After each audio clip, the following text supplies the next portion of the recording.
Yeah.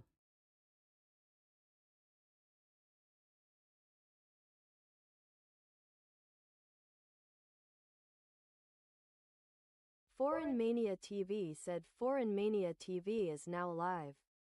Streaming Just Chatting. Stream via RTMP, OBS, vMix, Zoom, with Restream.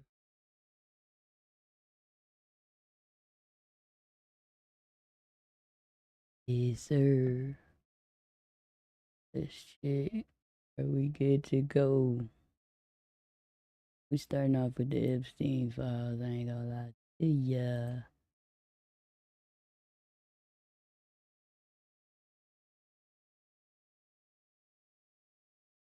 Content warning. This video is about a sensitive topic involving violence, assault, and loss of life. We've removed any graphic or descriptive content to comply with YouTube's guidelines. The aim of this video is to provide informative, factual journalism on tragic events in the public interest that does not dismiss its seriousness. All clips shown are under the doctrine of fair use for news reporting and analysis, and some points made in this video are simply opinions and theories. I'm not responsible for third-party information, and this video is being made purely for artistic, educational, documentary, and scientific purposes.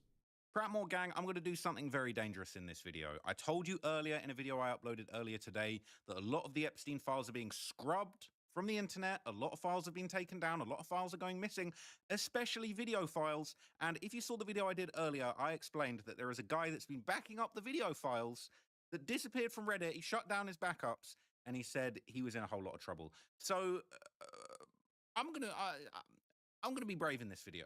And I'm going to share with you some of the most disturbing videos that I've seen in the Epstein files. This is a part 2 of a previous video I did about Epstein's most disturbing home videos, okay? And I'm not making light of the situation. There is a lot of disturbing stuff in these files. And unfortunately, because a lot of it is being deleted and taken down,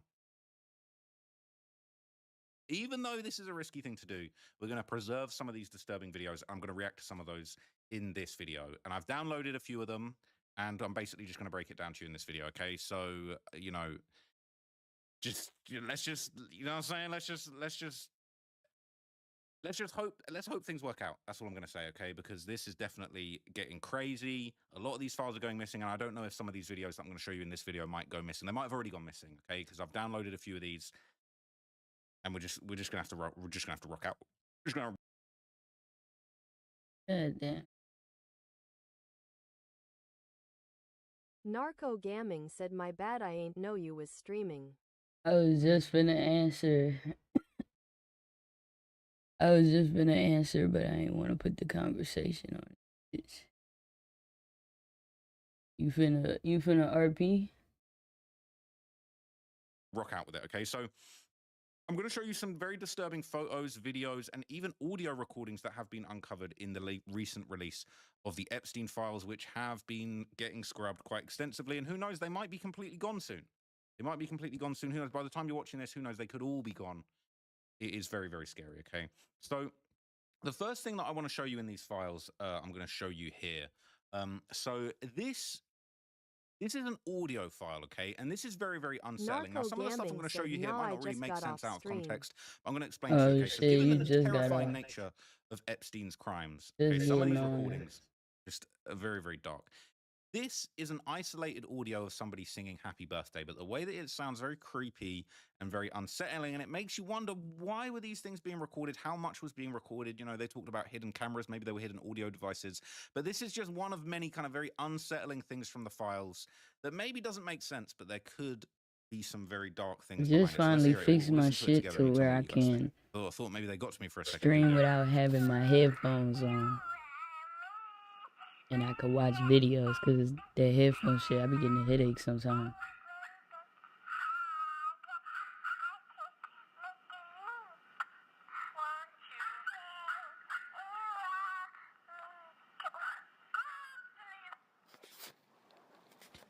So I don't know if that's a kid singing happy birthday to an adult. I don't know if that was sent to Epstein. I don't know if he sent that to somebody else.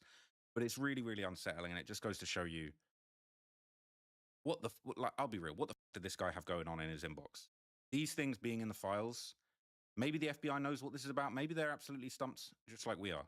Okay. But it is actually so, so dark. Now, This is a file that's been going around for a while, okay? And this one is actually quite disturbing too. Okay?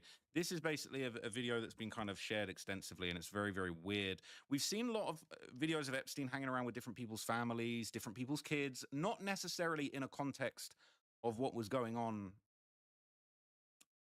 as far as the goes, okay? But this is kind of quite an infamous clip that's been going around. So it is censored, it's redacted. You don't actually see the person, but this is Epstein. Like he's in a pool. He's with a kid in a pool. Why is this happening, and why is this being recorded? It's so dark. It just makes you wonder, Yo, like, how did it get to this point? How did people allow stuff like this to happen? This guy went unchecked for decades, and the fact that this is all now coming out in the files now is just twisted. Okay, it's just a 9-second clip. All right, listen to the and see, that's what I don't understand. They talking about some they didn't know until recently, but people knew for years. It's just coming out. That shit's crazy. Like, and then they talking about allow him. He had his own island. He make his own rules on his own island, bro. That shit's crazy. I understand if he came to New York, but if he never did none of that shit in New York, like he was living in New York, had a flat in New York, they went through the flat. It was a regular ass fucking apartment in fucking New York, bro. So that he had that island, he had them jets, cause that was his. That's where he go. It's no extradition, no laws. He do whatever he want on his island. Yeah, music. it just makes it. That's the only way it could make sense. That file was in the Epstein files. It Cause was you with can that know music. I didn't something add that and not music to have it. evidence to catch It's like somebody. a cinematic score. And it makes you wonder, is this something that he was sending to other people? Is this something that he was sending around like, hey, look at me, this is what I have going on? That's definitely, like, that's not the average home movie. You know what I'm saying? It is actually fucked up. So there's a lot of really weird kind of calls. There's a lot of really weird little rendezvous that are included in here that are very messed up. In this one, it's like a recorded phone call, and what it weirdly sounds like in this one, and this really goes to show you just how like his network of deceit and recruitment actually was. Because in this video, it sounds like this audio, it's a recorded phone call, and it makes you wonder, why were you recording these calls? Because it sounds like this call is incriminating to me. It sounds like a girl is basically being trained on how to actually recruit other people for these massages that Epstein was getting. And what's so fucked up about this is that a lot of people have been given victim status because they started out as victims, but then they ended up becoming part of the enterprise that he had going on. And what's super messed up is it blurs the lines between, well, you can start off as a victim, but once you actually become complicit in what's going on, once you start recruiting other people into this network, are you not as I mean, what are they supposed to do? What are they supposed to do? You can't beat them, join them. bad as the man himself? I don't know whether I feel like I can still have some sympathy for those people. I'm pretty sure Virginia Giuffre, when she talked about her experiences, she did actually touch on the possibility that basically she started off being sucked into this network when she was young. She got a little bit older. She started being part of the conspiracy to go and bring other people in. I'm pretty sure that she actually had testimony where she said she actually brought other people in because she was hoping that that would kind of take the heat off of her, and it's very messed up. But the fact that these calls are being recorded, I don't know if this is recorded by the FBI, if it was a tap call, whether he recorded this, whether this is some kind of sick training thing that he recorded. But this is basically, it's like a recruitment tool. It's very, very odd. It's very dark. Second phone call attempt at 4:26 p.m.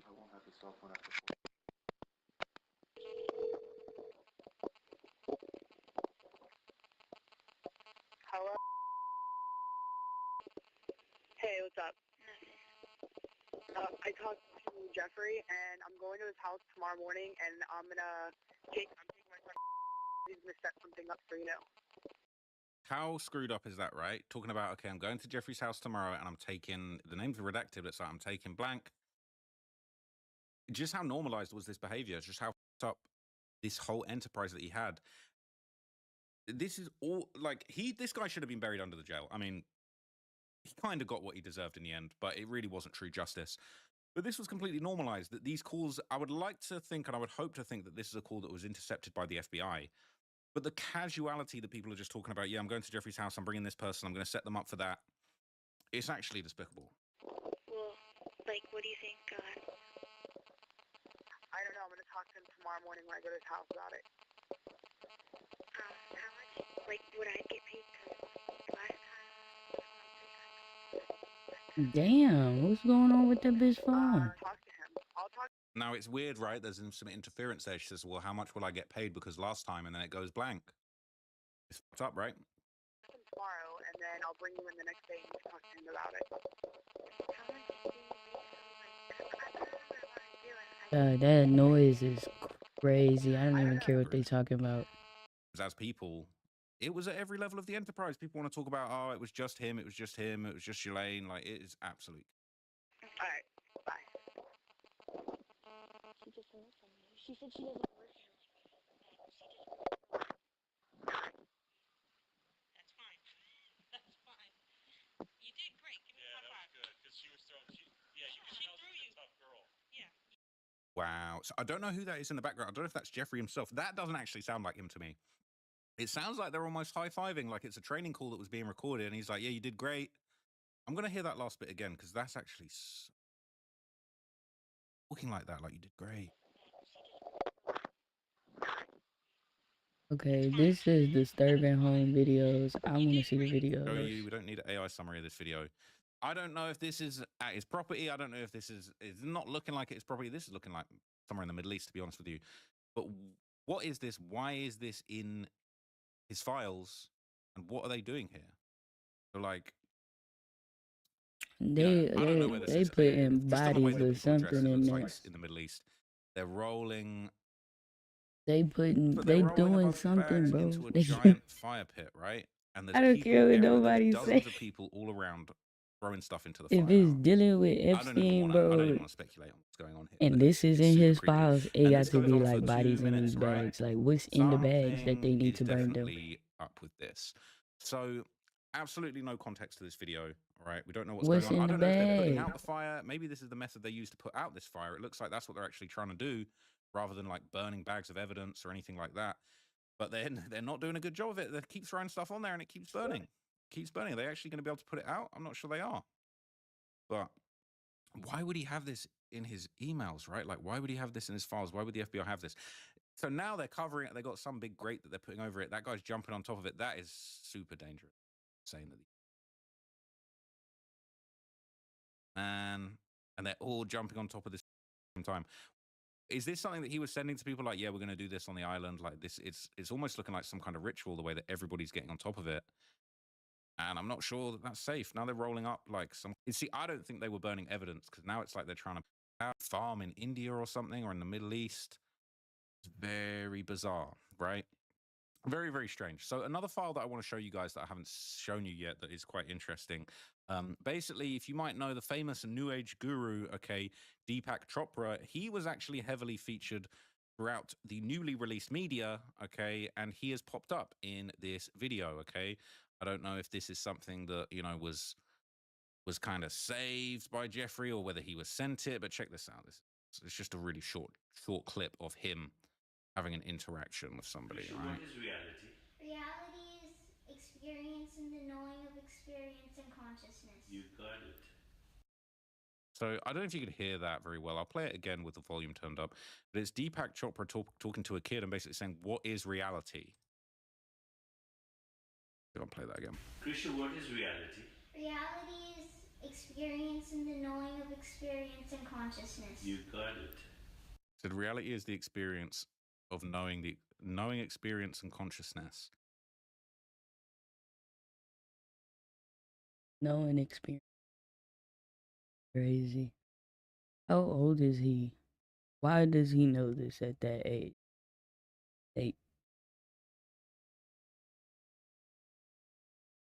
I don't know, just thinking about it. And what this looks like is Look how old he is. He's the type of kid, the type of age where it's like, what do you want to be when you grow up? Superman, Batman. like he's very aware for how old. So I don't know. I feel like why does he know the difference, reality and content? What are you trying to teach him? Looks like it's backstage on a film set, right? Because they're basically talking over this director's chair that says Chopper on it, and That looks so hard. I wonder if that's something that he was sent. Basically, that's something that he had in his files, in his emails that somebody had sent him. But it's super super creepy.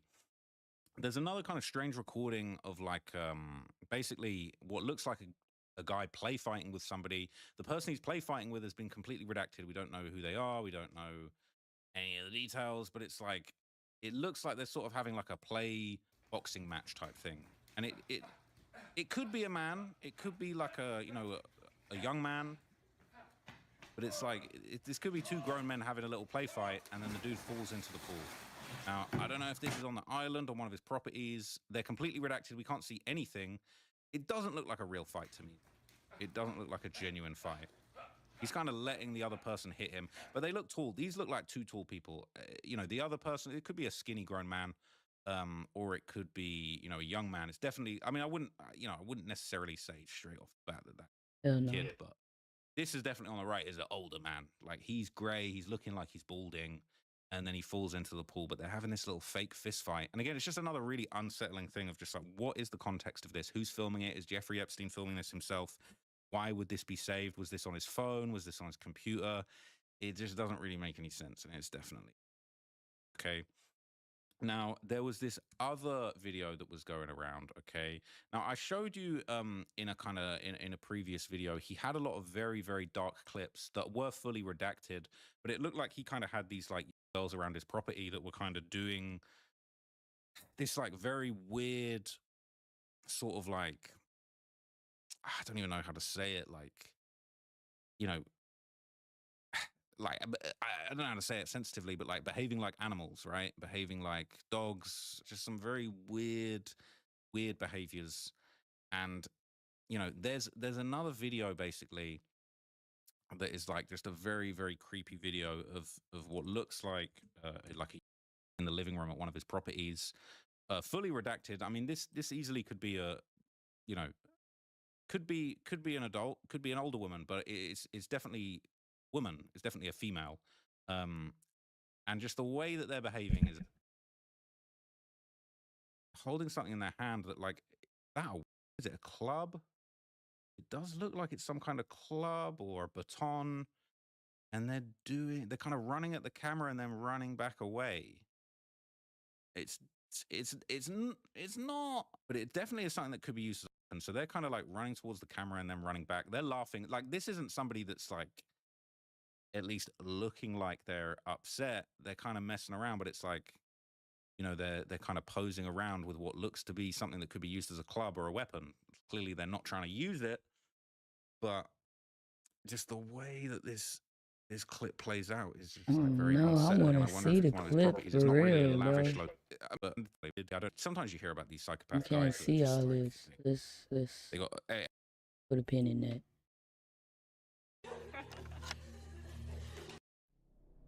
This is a case that could be incredibly explosive. This is a case that's been in the news. Some documents, including flight logs and deposition transcripts, are released. Files are being kept in secrecy. The world should know who he is.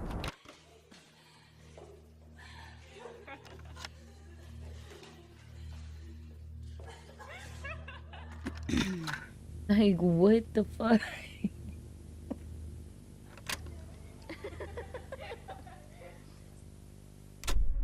Ain't no way. Before this year, these clips might as well have never existed. I gotta turn the Each head video around. gives us a Going glimpse on to you. into the life of Jeffrey Epstein, a man who I'm sure needs no introduction.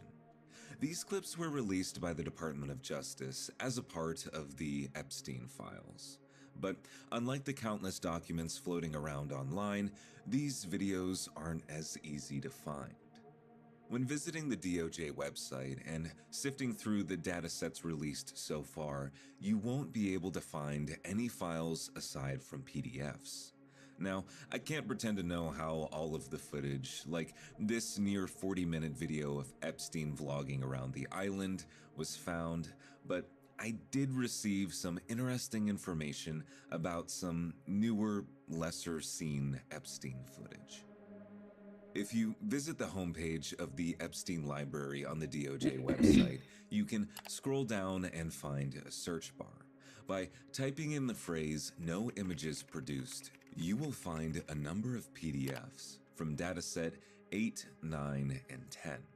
When clicking on one of these documents, you'll be taken to a blank page with text reading "no images produced."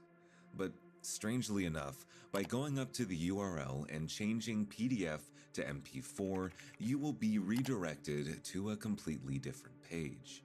In this instance, it seems like we are looking at an hour-long video of surveillance footage of a jail cell. The date below reads July 21st, 2019.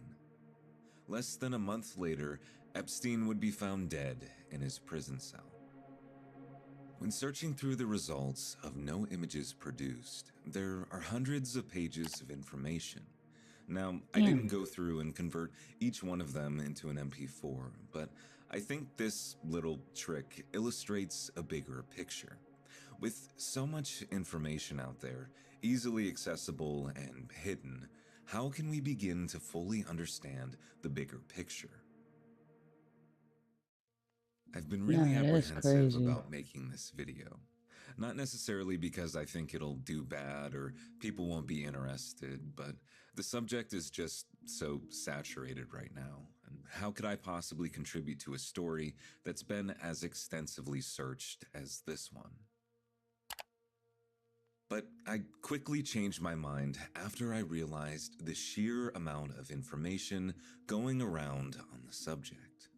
Throughout the countless files I sifted through, not only did I read through and see material that was scary, but some of it was downright evil. As it currently stands, there are millions of documents, images, videos, and emails comprising what we now know to be the Epstein files. I think many of us know the story through what we have read online or the news. And despite the coverage these files have received, I think there's room for some of these stories to be broadcasted until justice is served. But for the sake of this video, I want to stick to information and stories regarding the infamous Island of Sin itself. Ain't no fucking way, bro. Of secret buildings, satanic rituals. There's no fucking way. Ain't no fucking way. This nigga Epstein was insane. Oh, and why did the FBI? I want to know why they released all this shit. Cause it's a lot of people that won't deep dive into it because they ain't got time to read all that shit. That's why you motherfuckers ain't informed. Don't understand. Take time out. You scrolling on TikTok. Go down the rabbit hole. Fuck. Go down the rabbit hole. Cause it's a lot of shit that people just, oh, I don't believe that. Nah, bro. A lot of these blogs, they post like exciting shit that's within these pages. So much shit happened. Rituals and twisted fertility experiments. I think it goes without saying, but I encourage you to proceed with caution.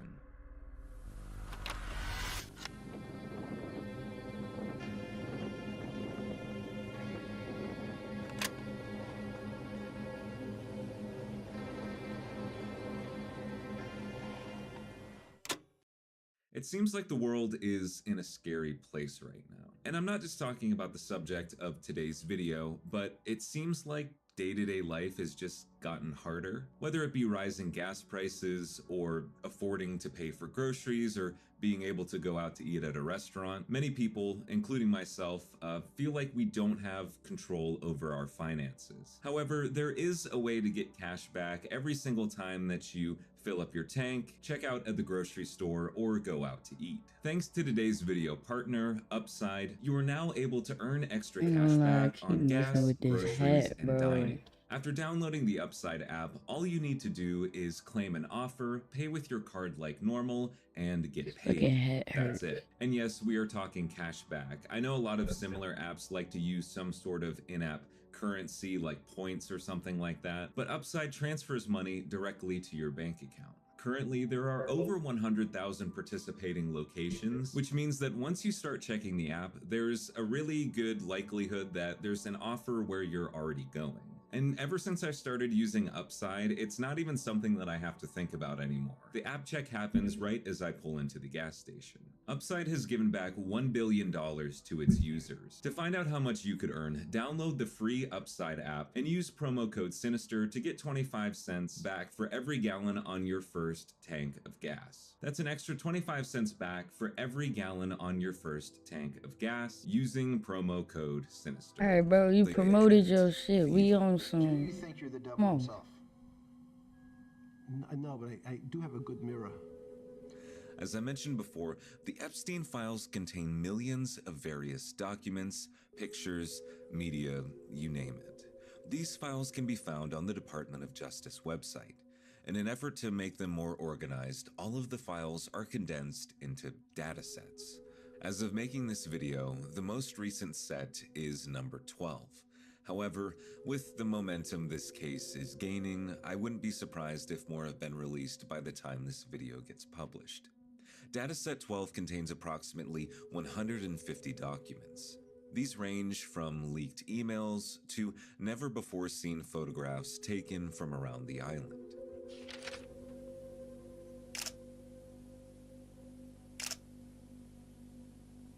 As you can tell from these examples, the identities of the individuals in these Bill Clinton. photographs I ain't gonna have lie, been people concealed. love Bill Clinton. And while it may make We love Bill Clinton because we knew what the fuck he been doing. He been doing this shit, and we knew. But he was the coolest president. Like, none of them were good, but Bill Clinton, he was that dude. He was that dude. We knew what the fuck Bill was doing, especially after Monica Lewinsky and shit, all that good shit. We knew what the fuck Bill was up to. We ain't surprised. Makes sense to protect the identity of the innocent, the concealing of information throughout the files of Dataset 12 have been a source of controversy. There are documents attached in Dataset 12 that have almost been entirely covered. It makes you wonder, what's the point of releasing these when the public is unable to get the full picture given the redactions? Regardless, if you continue scrolling through Dataset 12, you'll stumble across something that looks like it came straight out of an internet ARG. These cryptic PDFs contain a diary of sorts from a woman who may have been a surrogate mother for Epstein himself. The first entry in the cryptic diary contains 19 pages of content. When scrolling through, you'll find it's full of magazine cutouts and excerpts from old notes. These cutouts read things like never to be seen and heard, high excitement videos of a child, and the truth betrayed broke her heart. There are also a handful of images cut out and included on these pages. Things like an ultrasound and a boat headed towards an island. But perhaps the strangest detail comes in the form of seemingly random letters written throughout each of the pages. FBI investigators would find that these letters are actually a code. It's fairly simple once you figure it out. You start on the top left corner before moving down. You then go back up to the letter next to the first and then down again. It's basically a zigzag motion. When put into practice, this phrase reads, "To send you away and take away your life, ticking time with shortened schedules and waiving all my absent days to fit the scheduling of vile men. Was I worth it? No, don't answer that. I know I never have been." According to another document found in Dataset 12, this diary is referred to as a trauma journal. The patient in question is an anonymous woman. For the sake of this story, I will refer to her as Jane Doe, or simply Jane. Included throughout the duration of the journal entries are various poems. The first comes from a piece written in October of 1962 titled The Jailer. In this entry, as well as the others, Jane made it a point to underline certain words and phrases that pertain to her and her situation. When taking this into consideration, The Jailer reads like this: I have been drugged and 7 hours knocked out of my right mind. Something is gone. He has been burning me with cigarettes. I am myself. That is not enough. My ribs show. What have I... And this is a poem, bitch. A poem? What the fuck? eaten, lies, and smiles. I dream of someone else entirely, and he, for the subversion, hurts me, he with his armor of fakery. How did I get here? Criminal. I die with variety, hung, starved, burned, hooked. I wish him dead or away. That, it seems, is the impossibility. That being free. What would the dark do without fevers to eat? What would he do without me? The other poems included in these entries read similarly. An author who is distraught and has seemingly lost the man they love and their child. But interestingly enough, page 9 includes a written work directly from Jane herself. Only once is it possible for someone to find a woman with such unsurpassed beauty. Every moment in your presence is like experiencing heaven on earth. The sound of your voice tickling my ears is like the sound of angels singing. But when we are apart, oh, the agony. This sounds like Stockholm Syndrome, because you highlighted all the negative things in a poem. Talking about burning people and stuff. And they held you captive. And then this one is a love letter. Like, I don't know. It's not funny, but it's amazing. It's amazing how Stockholm Syndrome can, like, fuck people up. Like, genuinely. Like, you hate it there, but you love it there. Like, that's some toxic shit. And it's like, how do people be getting people like this? But, I mean, obviously, everybody just can't be woke or whatever. But, I don't know. I don't know. Long just to have you in my gaze. I sit about, longing to be near you, longing for your sweet soprano to fill the air. But I rest with the knowledge that I will see you again soon. Another day, another dream. As the pages in this entry come to an end, we are given more coded writing, as well as another photograph of an ultrasound.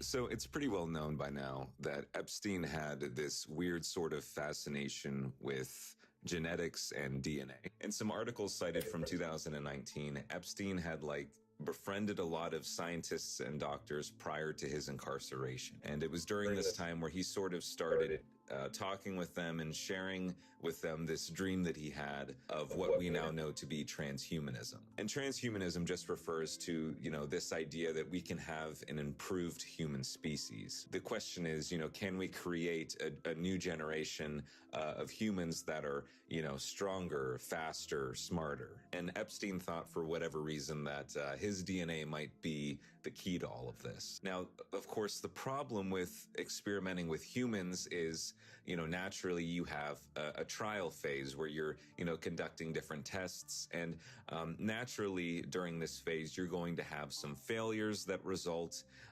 in... I'm not gonna lie, I'm borderline. Is that why they say, quote unquote, they were eating people? They were eating the children?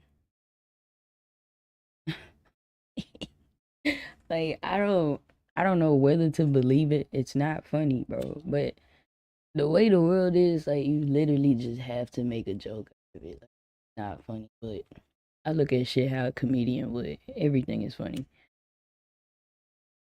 But if you think you're superior and your DNA is the key to superiority, whatever you want to call it, and you were doing these experiments on people, is that why you were, quote unquote, feasting on people? Is that why, quote unquote, these are all conspiracies though. They say that what they call it, the vampire mask, they be using human blood as facials. Uh, I don't know. I don't know. Is this like experimenting or is this like spiritual? Like those are two different topics. You got scientific and then you have like spiritual. Cause then you'll ask a certain group of people and they're like, oh, that's just demons, that's demonic. And then you have other people, it's like, oh, they were experimenting with mutants and mutation and DNA. Which one is it? Well, death. And now, of course, the problem with this, as you can imagine, is a lot of scientists and doctors aren't willing to participate because experimenting on humans is highly unethical. So it's highly speculated that Epstein, having no real moral compass, had gathered what few scientists and doctors who were willing to participate and sent them over to a place in which they could conduct experiments and research in total privacy. And what better place than your own private island? And now in 2026, 14 years after these diary entries that we've been going through were released, the truth is finally starting to come out about the, different details and horrors that were taking place on the island, during this time. The following journal excerpts from Dataset 12 contain more coded writing. This time, Jane has written it in smudged red ink. It reads as follows. Close your eyes, close your eyes, close your eyes. Don't speak. She doesn't talk. I can't stop shaking, and it's been a week. A decision was made, but I can't tell Jeffrey. These things happen. Why didn't I close my eyes fast enough? The doctor was different again. I think from Israel. He had kind eyes, but didn't speak directly to me. This was different. A shot and those rod-like things had a hook and so much pain. Ghislaine said to push all the pain away. I don't understand. Blood and water all over the bed, and she was right. Like a feeling when your tummy hurts and you have to push. She said to close my eyes and put her hands over my eyes, but I didn't close them because of these tiny cries. I am so lost. I saw between her fingers this tiny head and body in the doctor's hands. It reached its tiny arm up and had a tiny foot. I closed my eyes and no more cries. I don't understand. Just say these things happen, but he doesn't believe that. They yelled and screamed, and he said it will be the same in a couple of months, and she said she was fed up with it all. I don't understand what is going on, and no one will tell me. I can't go to school like this. I can't stop shaking. Why won't anyone make it stop? I know Ghislaine is trying, but nothing changes. Bitch. Why didn't I don't understand what is going on, and no one will tell me. I can't go to school like this. I can't stop shaking. Why won't anyone make it stop?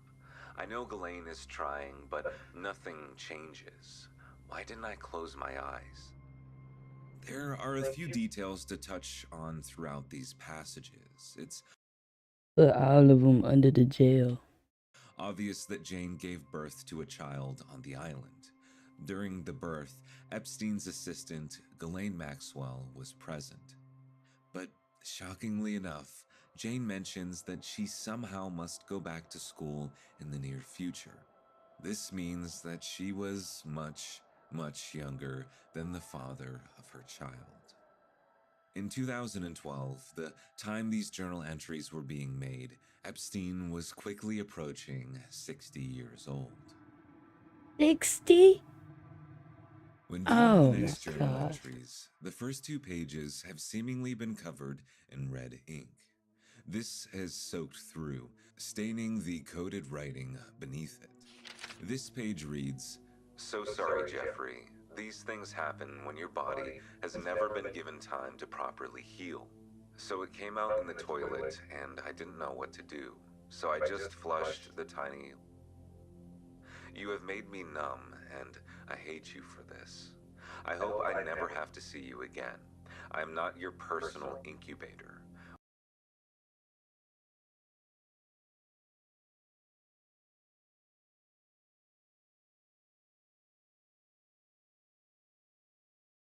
It. I don't know, that bothers me. Referring to it as it. So I just flushed the tiny feet. Girl. Where is the baby? Where is Ghislaine? The bottom of the page has been decorated with a magazine cutout reading Death. Like some of the entries before it, there is a poem included titled 1961. Oddly enough, this one doesn't have the underlining from Jane like the previous ones. I won't read the entirety of the poem itself, but it seems to be about a strange relationship between a mother and her child. The next couple pages show cutouts of New York City. The text from Jane reads, "So sad this city could be beautiful if it weren't filled with monsters. The blood from Leon is no longer there." It's clear from some of the imagery and writing that Jane did in fact spend time on the island. This is also potentially where she gave birth in secret to her and Epstein's child. But these new entries give us a look at where Jane possibly met Epstein or Ghislaine prior to this. This would make sense given that Epstein was from and would often spend time in There New go York that guy City. that nobody like. Tomorrow is the halfway ultrasound for Jeffrey. This one stuck.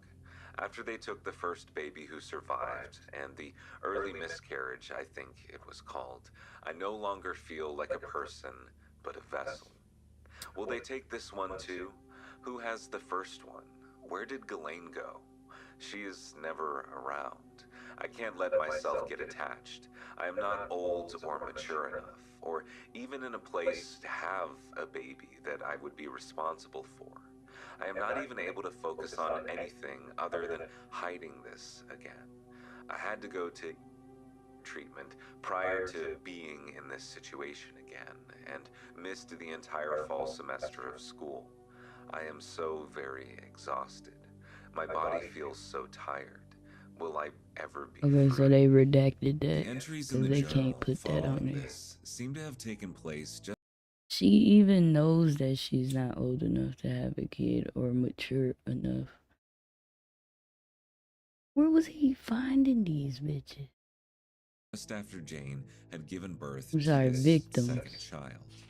I am such a monster. I didn't console her. I can't hear her screams. They haunt me. I couldn't even bring myself to look at her. I am a monster. I deserve to be haunted by her screams. I am so sorry. I am so broken. If it's not clear enough, it would seem that the second child was taken from Jane just as the first one was. Second? This is her Eerily enough, second? this page includes what appears to be a photograph of sorts that has been purposefully redacted by the Department of Justice. This naturally makes the mind wonder, what sort of image would be behind this box? Yes. As we go into the final entries listed in Dataset 12, I just want to give a quick recap of my interpretation of Jane's story so far. It appears to me that Jane was a young girl living in New York City. At some point during her freshman year, she most likely met Epstein or Ghislaine. It wouldn't surprise me if it was the latter, as it has been speculated that Epstein used Ghislaine as a means of luring in women. The idea was that by using a woman, you would naturally cause others to let their guard down. This made it easier for Epstein to strike afterwards. I don't think that Jane had a romantic relationship with Epstein. You might get this impression given her poetic references about love and such, but I think it was something as simple as they slept together, and this then left Jane feeling very confused about her emotions. This all eventually resulted in He's Jane old. getting pregnant. There's no I'm not sure if she confusion. remained on the island for the entire duration of the pregnancy, but I am fairly certain that Ghislaine was tasked with overseeing Jane over the next 9 months. While Jane may have viewed this as a mistake, I think it was something that was predetermined by Epstein. He knew that Jane was going to be a subject in these transhumanism experiments. I might be inclined to think that perhaps this wasn't a part of one of Epstein's experiments, and maybe it was just sort of a one-off thing that resulted in an accidental pregnancy. But if that were the case, why would it happen more than once? And why in such quick succession? These final entries seem to expand on Jane's grieving process following the events on the island. The first 2 pages show what appears to be some type of birthday card. On the back it reads, "Old enough to drive, too young to go anywhere fun." The cursive beneath it says, So she was "Happy 16. sweet 16. I love you. Happy birthday." Yeah, The 16. headline on the following pages are covered with the word funeral. What? The coded text beneath reads, "That my mom lied about Mr. Glickman all the time. She lied about work trips, about Michigan, and about Clearwater. Now he is dead, and I am being sent to live with her friend, back and forth for how long?" This passage introduces us to a new individual by the name of Mr. Glickman. I'm not exactly sure who this is in relation to Jane, but it seems like he has since passed. Jane's mother also seems to be aware of what is going on with her daughter to a certain extent. My The next page gosh. is an excerpt of a note written by who I assume to be Jane on Valentine's Day. She seems to be writing notes back and forth with an individual named Mike. Through these conversations, Mike seems to be a boy in Jane's class. It's hard to say exactly what age Jane was during this time, but the top right corner of one of Mike's notes reads 2003, which would make these exchanges years before Jane would have ever met Epstein. Perhaps this section was Jane reflecting on her youth prior to being corrupted. Damn. The following pages begin to expand on what I perceive to be Jane's introduction, not only to Epstein, but his inner circle. And now, there are a lot of names here. I'm not going to go into, the details on each individual one, but I will put like a little photograph and like a sentence or two sort of describing who these people are. If you don't know them already. But like I sort of mentioned earlier, there are certain individuals like the aforementioned Mr. Glickman, where myself as well as others online aren't really able to pinpoint the exact identity of who this person is. So if we're not sure, then obviously there won't be a blurb. But I think there are some names here that you're probably pretty familiar with. Went to a party at this huge house to meet this man named Mr. Robert and his pretty wife, Jill. I want to know, how did they decipher her letter? Like, is that something that he taught her to do, or she just decided, I'm gonna write letters like this because I don't want him to know what I'm writing? The same exact British lady from Clearwater, I was there. She talked to me all night. She wants me to come to her house in Florida so I can learn new things. No one can prepare you for this shit. I am so fucking lost. Why did Mr. Colgan agree to this? Jeffrey treats me like I am special property, and when I need Ghislaine, she is working, and Mary is just as batshit crazy as my mom. Joe Gibbs is nice, and Dan Snyder is a pig. The other girls, well, some are nice, but 3 I hate. Thank God my parents picked me up. For being a Rockefeller, that plane Mr. Dana had me on was scary. Both he and Larry Summers are disgusting. Hope no relation to Tracy. I guess it's a royal thing. Gross. Andrew is like his brother in this way. Redacted should not brag because that was so yucky. Does this lady know you can't have any dignity if you've been with him? I know I have none. Only Skittles. The remainder of the entries contain more imagery like we've seen before. Wow. The message is all the same. The story of a girl who had lost her child. The individuals who should be helping her have instead decided that she is nothing more than an object. So initially, when I was reading through this story, my natural question was, where are Jane's parents? And while we're able to sort of get an answer as to, who Jane's got mother no was, it parents, kind of seems like bro. her father is not They really in was the okay picture with that whatsoever. shit. Jane does, make comments from time to time about her mother, sort of stating that she lies to her a lot, and Jane refers to her as downright crazy. Unfortunately, yeah, it's never really good stuff, and I feel like in the eyes of Epstein, looking at Jane, who is a young girl who doesn't really have a lot of stability in her life, he sort of views it as, well, this is the perfect person to prey upon. I think at the end of the day, it's good that the Department of Justice has chosen to redact and keep Jane's actual name a mystery. This diary contains some really dark stuff, and I think because of that, you kind of can't help but wonder who this person was, who Jane truly was, and that part. wonder what they're doing today and if they're okay. There has been much speculation Is she still as to who is the alive? That's true the author question. behind the trauma journal. But ultimately, the identity of Jane is still a mystery. Unfortunately, Jane's story is just one example of countless horrors that have taken place on Epstein Island. Epstein Island itself is a part of the United States Virgin Islands, and it's located just south of Great St. James, which is a larger private island with similar geography. As such, Epstein Island has been fittingly named Little St. James. Its location in the Caribbean Sea has made it appear like a sliver of paradise, but that couldn't be further from the truth. The island was purchased by Epstein in 1998. From here, he began expanding his empire.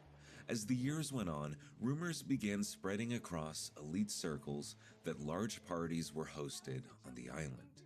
Anyone who was anyone took part in Epstein's private festivities. The names of these Here go individuals that guy have been again, that slowly man on the surfacing screen, as of recent, and we don't with know the why. release of the files. Why Names he's still out here? Around 2015, the true nature of what was actually taking place on the island began coming to light. Virginia Giuffre was one of the first to speak out.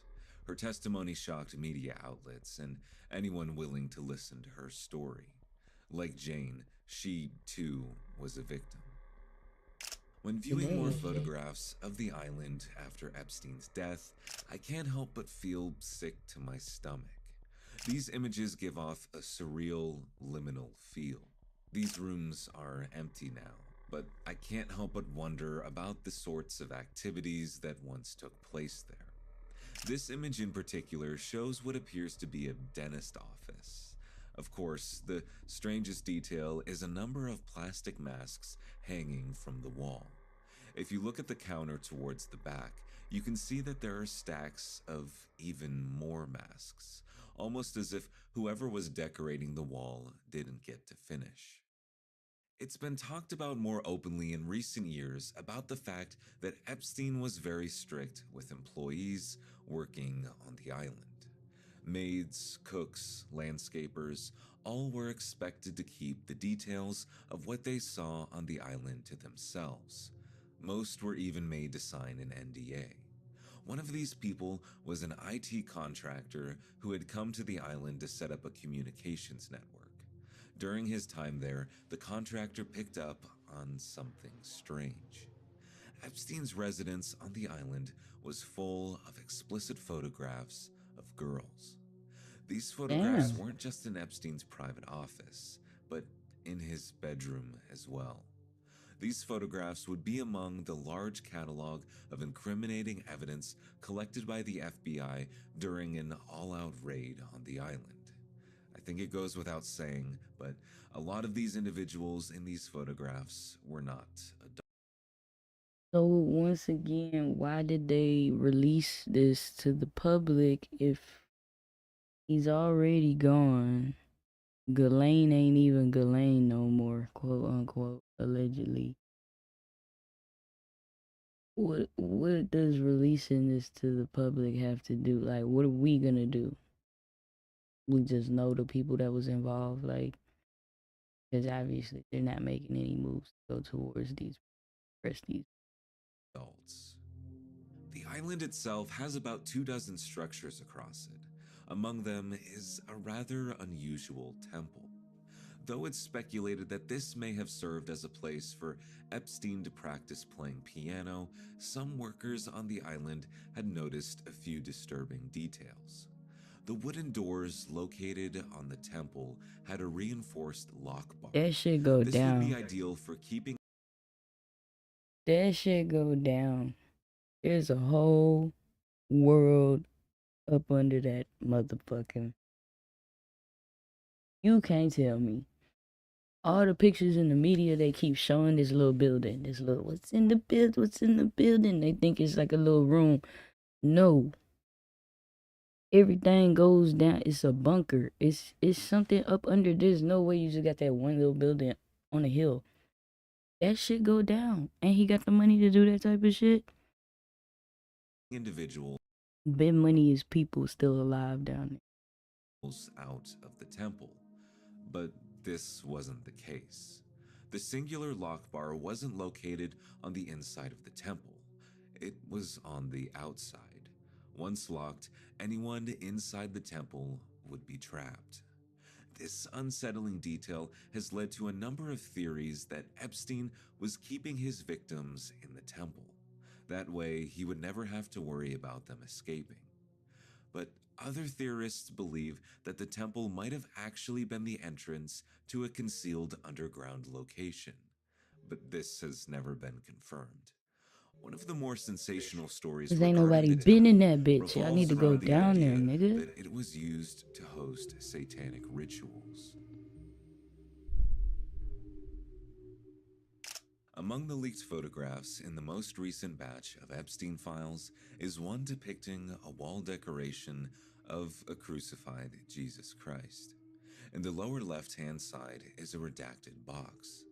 This obviously cannot and probably will never be verified, but many users online speculate that behind this box is a woman or girl. I think this is probably theorized because elsewhere in the batch of files are similar pictures with Prince Okay, I Andrew. could see it.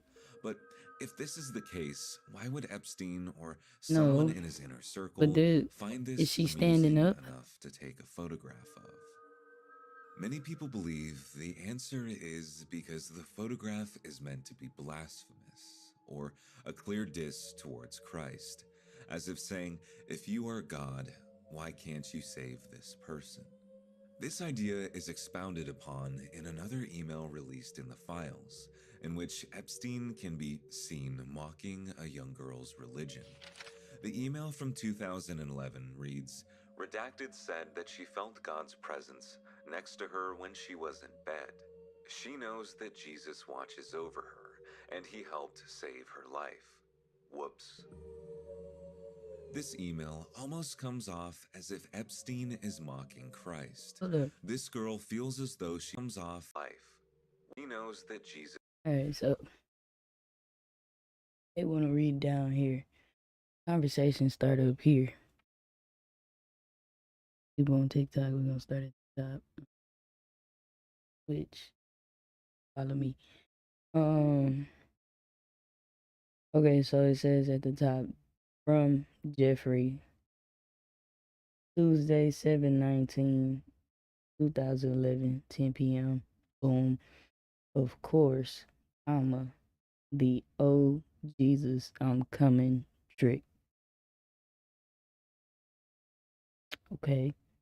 He responds back same day, 6:18 p.m. You should dress up as him when you see her. So this person is telling him to dress up as Jesus. Alright. Then you get to what he respond back to whoever he's talking to. Because they redacted all that. Like, Yeah. watches over her, and he helped save her life. Whoops. This email almost comes off as if Epstein is mocking Christ. This girl feels as though she is being watched over and protected, and Epstein finds it amusing that he can still hurt her. But the most popular theory regarding Epstein and the occult centers around a demon known as Moloch. This is an ancient pagan god of child sacrifice.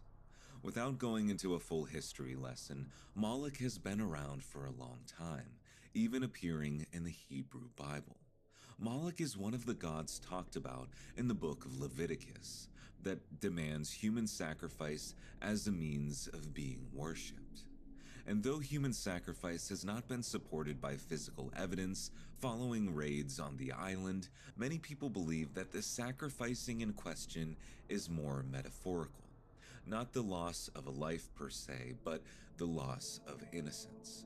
Something that has been proven to have happened on the island time and time again. In 2023, Little St. James was sold to a man named Stephen Deckoff, a billionaire asset manager. Stephen has since said that he hopes to return the island to its former glory. For me personally, it's hard to imagine living or staying at a place that had once hurt so many people. I think back to those images of the vast, empty rooms, and I can't help but shudder. I don't think that any amount of remodeling or renovations are capable of erasing the pain that's been trapped there. But I guess I can admire someone that wants to correct its history.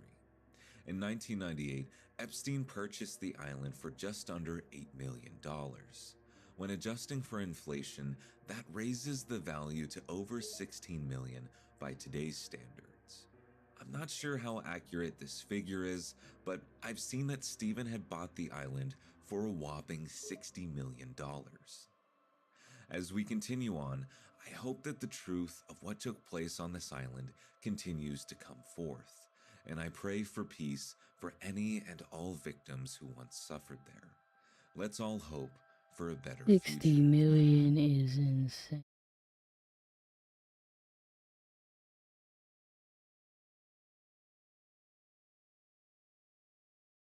School student speaks out for person. Full document.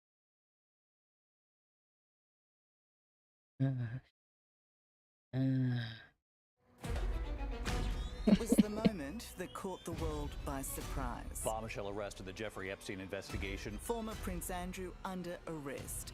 The shock etched Damn. on his face. Everybody is equal. Oh yeah, he did just get arrested. Questioned under caution Okay. like a common criminal. Your Majesty, Yeah. how are you feeling after your brother's arrest? The ex-royal is the biggest casualty so far in the Jeffrey Epstein scandal. It's an unprecedented moment. A scandal that reaches from beyond the grave. This is where the house of cards starts falling. As the disgraced financier's dirty secrets threaten to tear down society's most powerful. Do you think you're the devil himself? No, but I do have a good mirror. It's a serious question. Do you think you're the devil himself? I don't know. Why would you say that? Tonight, the unraveling of Jeffrey Epstein, how he conned the world. This is not just a story about a supervillain. How he became a billionaire and one of the worst sex traffickers in history. You need to know the deep and dark secrets of everything else. It's just sickening. And how the morally corrupt were happy to play and do business with a pedophile. Breaking news out of Washington, the Justice Department just dropped a trove of new documents. The latest release of files is shocking in its size and its content. Breaking news, Peter Mandelson has been led from home by police. From Britain, Norway and India to Wall Street. Is this insider dealing? Is there stuff that he said that people could trade on? From royalty to tech giants, business titans and politicians. Epstein is a Democrat hoax. The fallout is global as the world's elite takes cover. My wife and I decide that I will never be in the room with that disgusting person ever again. I did have lunch with him. You misled the country and the Congress. They knew this all along. We tracked down the people who knew him from the beginning. It's here the saga of Jeffrey Epstein really began. His brother. Joking about pedophilia, it's a bit close to the bone, isn't it, when your brother is a pedophile? I'm going to hang up on you. His former lover. I liked him because he seemed to be the center of the universe. And those who now wish they never knew him. Are you still talking about Jeffrey Epstein? And I'm not going to move on until we see some men perp-walked to prison. I think we're having a reckoning. Is there actually criminal stuff in these files? Oh, absolutely. It makes you mad. It's like, why did it take this long for someone to listen? Who was Jeffrey?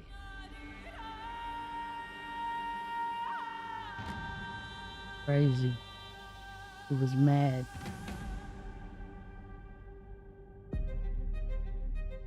Who covered for him? What financial institutions allowed his trafficking to continue? Who knew what he was doing, but was too much of a coward to do anything about it? As an adult, Jenna Lisa Jones wants answers to what happened to her as a child. She was only 14 years old when she was led into a bedroom in a Palm Beach mansion. This was me at 14 years old. I was a child. I was in 9th grade. As a teenager, she knew what the world is learning now through the Epstein files. The man she met that day, Jeffrey Epstein, was a serial sex abuser of young girls. No one was coming to help her, and no one was going to stop him. Are you completely behind the release of these files? I am behind the complete release of these files. This is disgusting stuff we're talking about. We're talking about children's lives, young women's lives. This is sickening. More than 1,000 women say they were abused as part of Epstein's sex trafficking ring. Many of the victims revealed in the files. It seems to expose a very dark world, doesn't it? Yeah, it's everything that you thought that could possibly, you know, those conspiracy theories. This is just going to show you this is exactly what happens behind the closed doors. The Epstein files are over 3 million documents, videos and photographs detailing over 2 decades of crimes. There are incriminating emails between the sex offender and the world's elite. Interviews with the predator himself. And what were those felonies that you pled guilty to? Solicitation of prostitutes. Not underage prostitutes, but simply prostitutes. Solicitation of prostitutes. And 1 count of Look at the way he cocaine and talk, bro. Why does he talk and his mouth only over there, bro? Shit going like... for underage sex. There's evidence of the debauchery.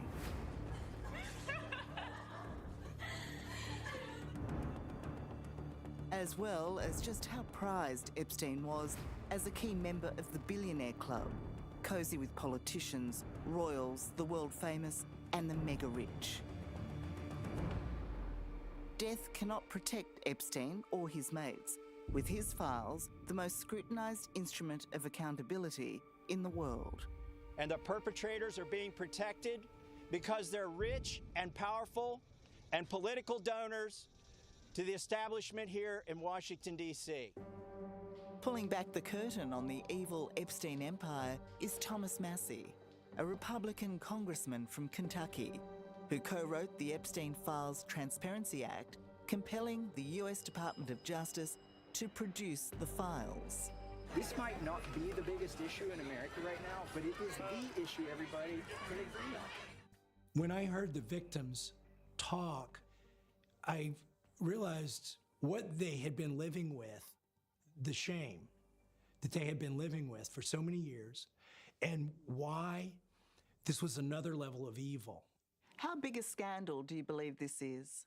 This spans 4 presidents, part of a 2-decade-long cover-up. You know, we've seen that some of the richest people on the planet have the lowest moral standards on the planet. So far, there's been an avalanche of scandalous revelations. It is extraordinary. After millions of documents were released in the Epstein investigation, it has triggered international and political fallout. But by far, the most consequential is this royal reckoning decades in the making. Fox News Alert, we begin this hour with a That breaking Prince news story Andrew out of the looking UK. scared. Understands that he has been arrested. It's believed the first British royal arrested in nearly 400 years. An arrest of this magnitude has no precedent in modern British history. As the world watched, Andrew Mountbatten Windsor was hauled in by police for 11 hours of questioning on suspicion of misconduct in public office. This is not, at least not yet, about sex trafficking. Police are investigating a handful of emails uncovered in the Epstein files. They appear to show Andrew, once an official trade envoy, sharing government secrets directly with his sex offender friend. But there's more, from trading secrets to trading young women. Apparently Epstein had offered to arrange for Andrew to have dinner with a 26-year-old clever, beautiful, trustworthy Russian woman. And Andrew apparently responded that he would be delighted. The creepy ex-duke was also caught out unceremoniously on all fours in Epstein's home. These are the latest pictures of the man formerly known as Prince Andrew. For his sins, the king's brother has already been kicked out of his royal lodgings, stripped of his titles, and now at least 9 police departments are probing his true ties to Epstein. I have simply no recollection.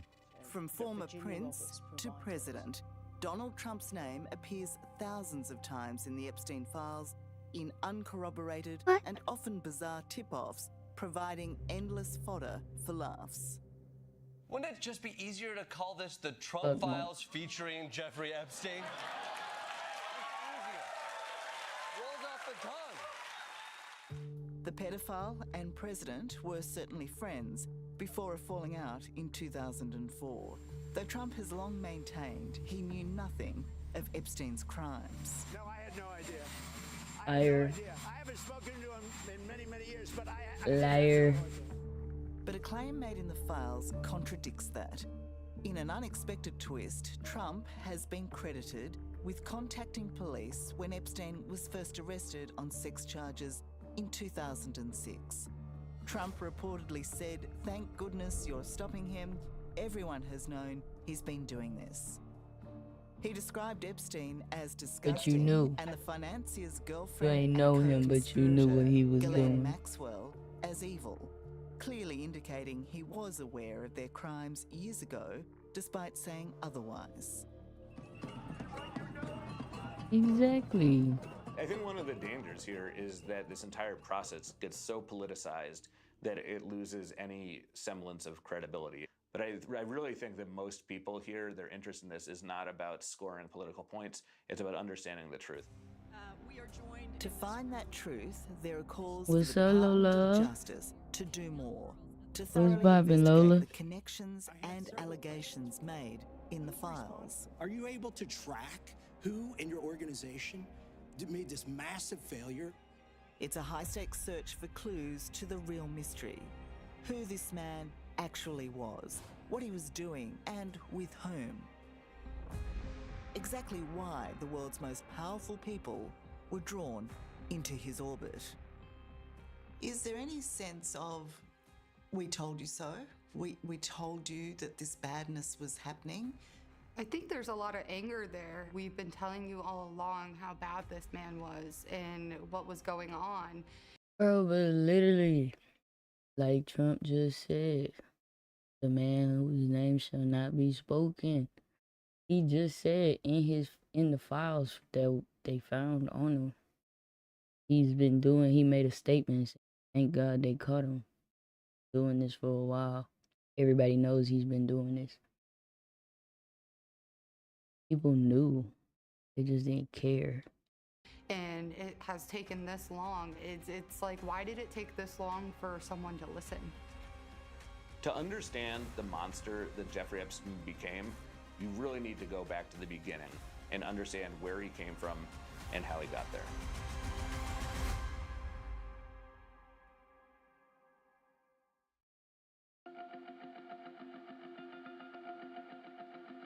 Snowy Seagate in Brooklyn, New York, feels a million miles away from the fallout of the Jeffrey Epstein scandal gripping the world.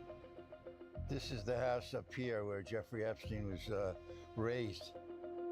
But this humble home, in this working-class enclave, is where the disgraced financier lived for 2 decades.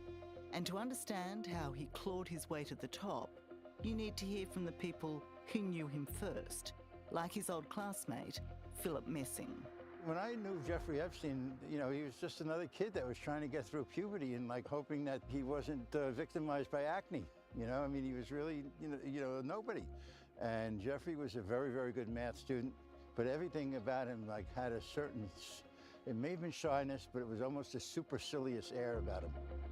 As a kid, Epstein, known as Bear, was also a gifted musician, but his mates knew money was what drove him most, and a deep desire to escape the neighborhood. Jeffrey Epstein, back at the time I went to school with him, told a classmate of ours that he would definitely be rich someday. But nobody could have ever envisioned that Jeffrey Epstein would turn into the villain that we now know of, victimizing hordes and hordes of women, young women. Epstein's rise to the top was fast-tracked by his drive and his ability to lie. By 21, he might have been a college dropout with no degree and 0 credentials, but he somehow secured a prize teaching job at Dalton, one of New York's most prestigious high schools.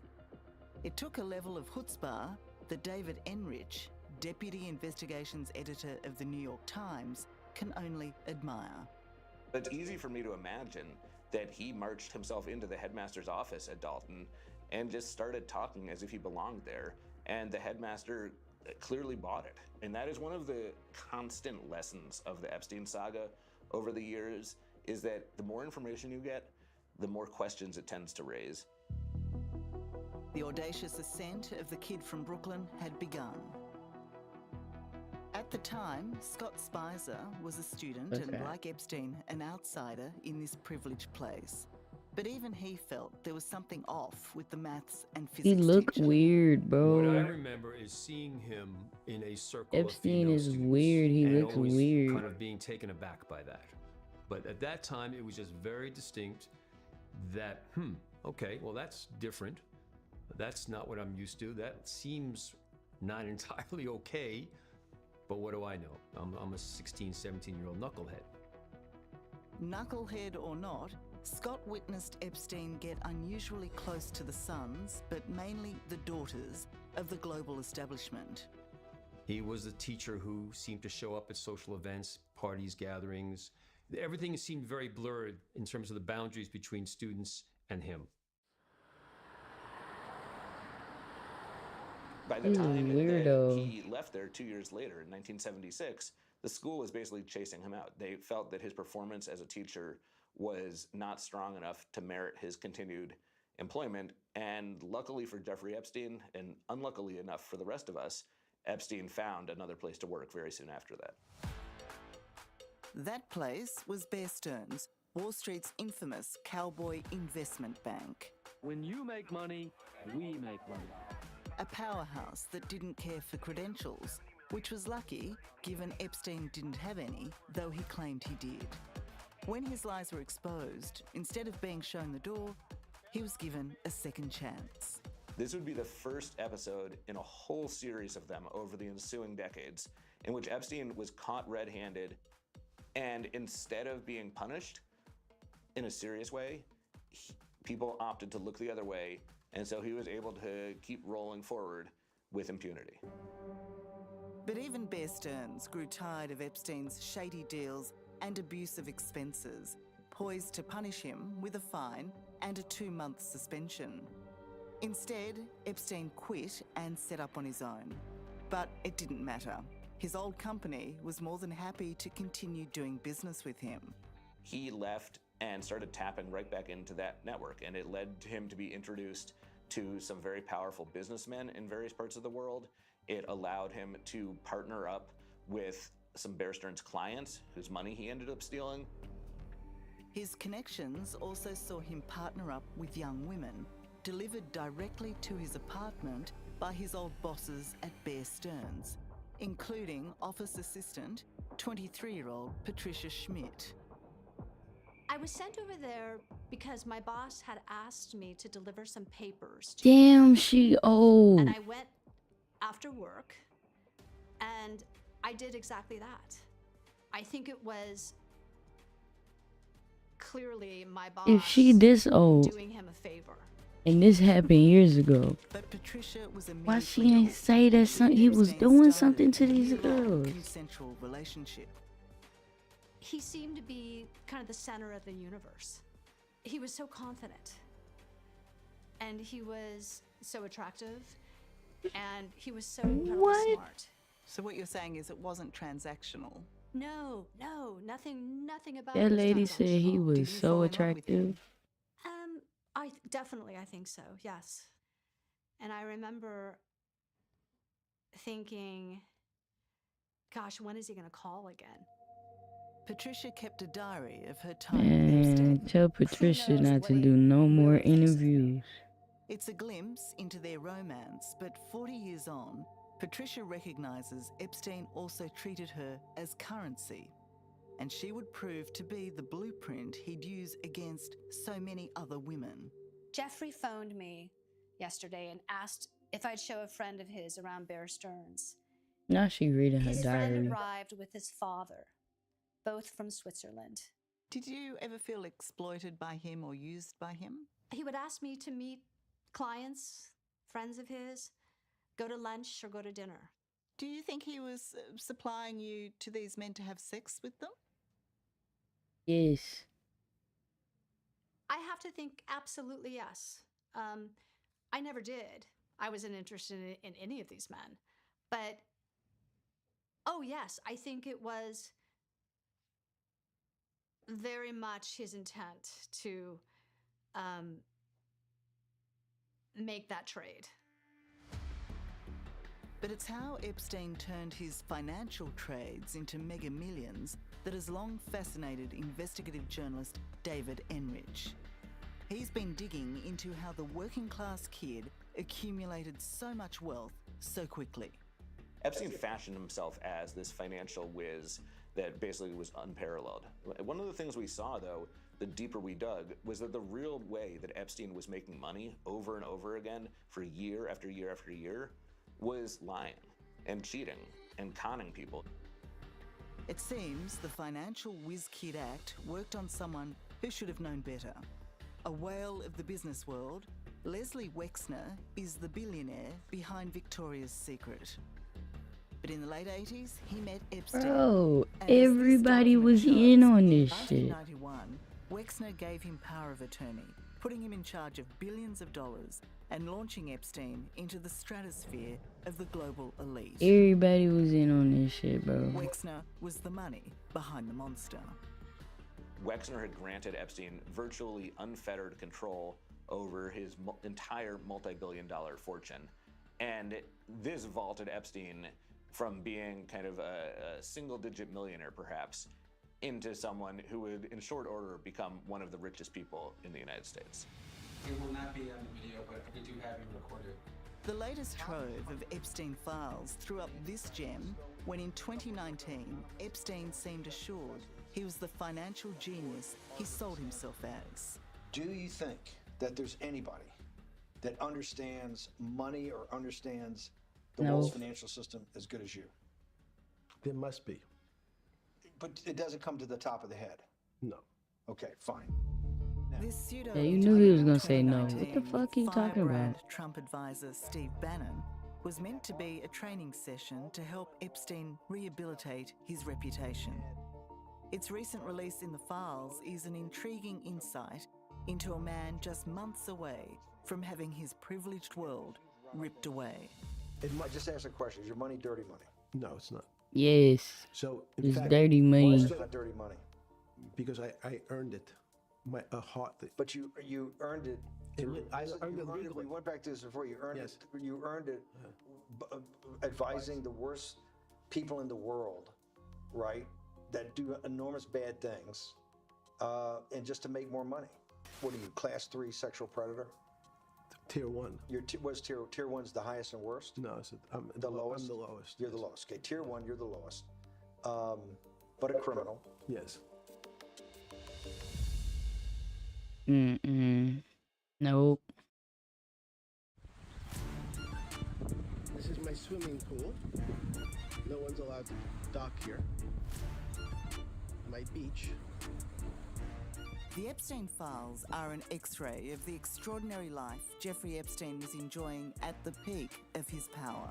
They get the wrong motherfuckers money, bro. What a god.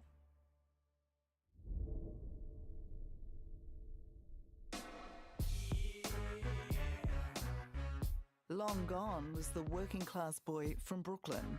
This was a man with billions to spend and no shortage of things to buy.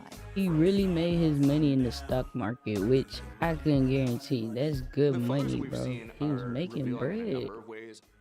First and foremost, it shows the just enormous amount of stuff that hundreds of millions of dollars can buy, whether it is mansions, private planes, private islands. He might have had plenty of money, but Epstein needed something more. And he found it in Ghislaine Maxwell. The British socialite gave him entree to the upper class world of prestige, glamour, and on the surface at least, respectability.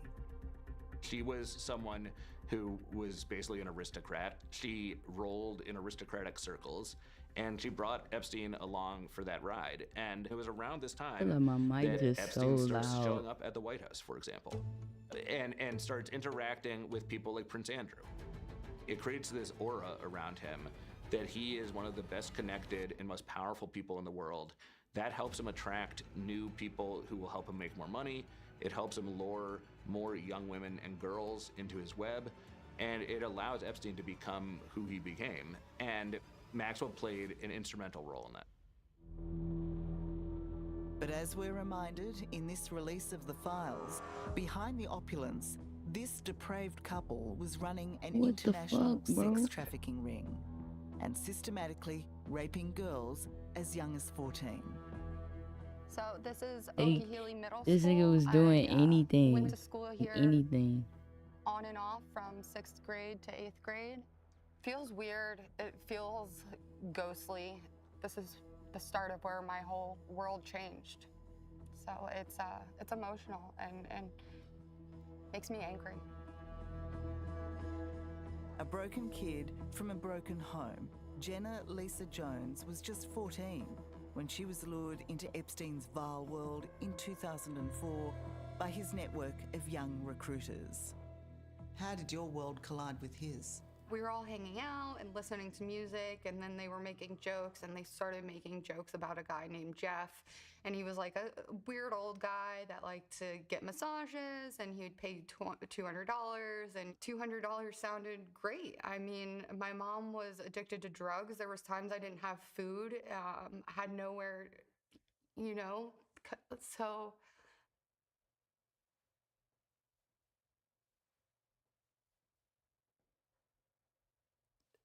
It seemed... Cry, bitch. Why not? Don't cry. It seemed like the only decision you could make in that moment as a 14-year-old girl. Yeah. A decision forced by circumstances that completely altered Jenna Lisa's life. She'd been delivered into a rock spider's web at the pedophile's mansion in Palm Beach, Florida. It was just 10 kilometers from her trailer park neighborhood, but in every other sense, a world away. He walked in pretty quickly, and he laid down on the massage table like he was a regular massage. And after a couple minutes, he just flips over, and it was see how far, you know, he could push it. What was he telling you to do? Think about the worst thing that you would want to happen, wouldn't want to happen to your child, and it was happening. That's what was happening in those rooms with these victims and with myself. It was traumatizing. It set the tone for the rest of my life. Jenna Lisa was not alone in her suffering. but she wasn't aware police were finally closing in on the predator. I've talked to a lot of girls, almost 40 girls so far. And so I know pretty much what transpires, okay? For the first time, the pedophile's 2007 draft indictment is on the public record. It's shocking reading. 32 counts of sex crimes against minors. Their sordid stories captured in these police interviews. That's it? 32? Give him a massage and he would give me $200. It was a weird situation. Did you ever take your panties off and be completely nude? I mean, 32 is a lot, I but was unaware that I still, was gonna like, be alone with him for that 10 minutes, and I thought he was doing more than 32. Police thought they had a watertight case, and if convicted, Epstein faced going to jail for the rest of his life. Instead, in a shocking secret sweetheart deal with prosecutors, he pleaded guilty to 2 minor charges only: procuring a child for prostitution and soliciting a prostitute. He served a mere 13 months in jail, but was barely ever in his cell. How many days a week are you out on work release? 6. And of those 6 days, how many hours per day are you out on work release? 12. They did this whole investigation on him and he didn't even get in trouble. He didn't get in trouble. It enraged me. And I have 2 children of my own, 2 daughters that are going to school on Palm Beach Island, who go to school a mile away from his house. That really set in. It made me realize he was still out there doing that. And it could have been my kids next. But in this interview, released in the recent file dump, Epstein is begrudging his short stint in jail. I'd been there since June, in an 8x10 cell with a bed in the back, a 6-foot bed in the back, a chrome sink with a toilet attached to it, and a little piece of metal.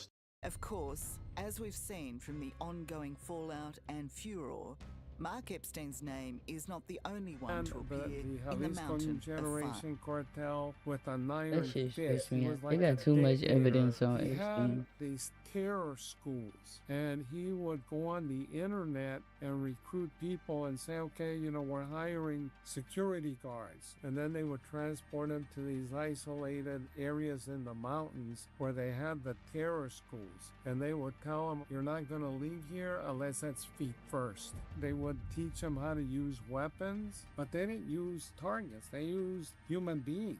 They had to practice cannibalism. They just flagged my And shit I on remember TikTok. one This of why I them don't be spit it doing the out, TikTok. I and just it be was putting full my of shit dirt, on and they say, YouTube. eat it or you're gonna die.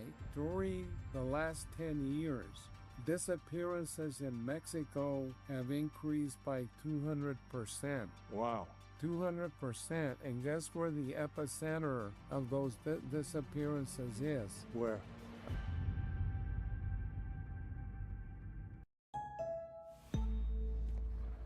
Driving is what drives No, me. no, no, no. They gonna be.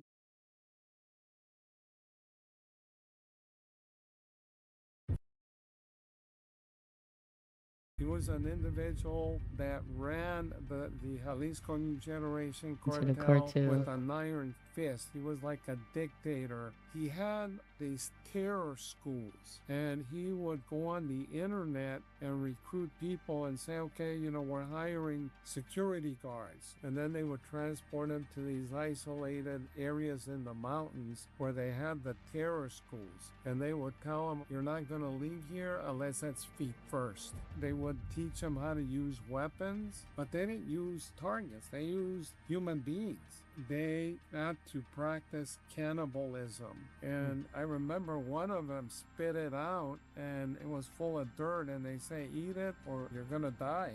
During the last 10 years, disappearances in Mexico have increased by 200%. Wow. 200%. And guess where the epicenter of those disappearances is? Where? Hey everyone, welcome to another Sit Down with Michael Francis. Hope everybody's doing well. All is very good, very blessed on this end. As always, Michael my friends, Francis. all the praise, honor, and glory goes to our God for that. I want you to buckle your seatbelts. This is a tremendous, tremendous interview that you're going to hear now. I have never been so educated and informed on the business of the cartels in Mexico like I have been in my conversation with this gentleman, Mike Vigil. He was 31 years with the DEA, assigned to all the cartels, not only in Mexico, here in America, but in various parts of the world. The information he gave me was so eye-opening, I just couldn't believe it. You're not going to believe it either. I mean, the methodology that they use, he talked about cannibalism. Wait till you hear this. And listen to this from the beginning to the end, because it's unbelievable. You're going to get a real education. You're going to understand the cartels. You're going to understand why, when I say the cartels and the mafia, two separate organizations, you can't even compare them. Can't even compare them, other than the fact that they engage in criminal activity. Anything more than that, just stop the comparison. He's going to back up some things that I've said, and I want you to really listen to this. This is an eye-opening interview. I don't think you're going to get any better. He was very straight, very forward, told it like it was, and I really respect his experience. So, before I do that, you know this, people. I don't ask you for much. I never ask you to subscribe to my channel, but here's the deal. May 27th is my birthday. We're closing in on 2 million subs.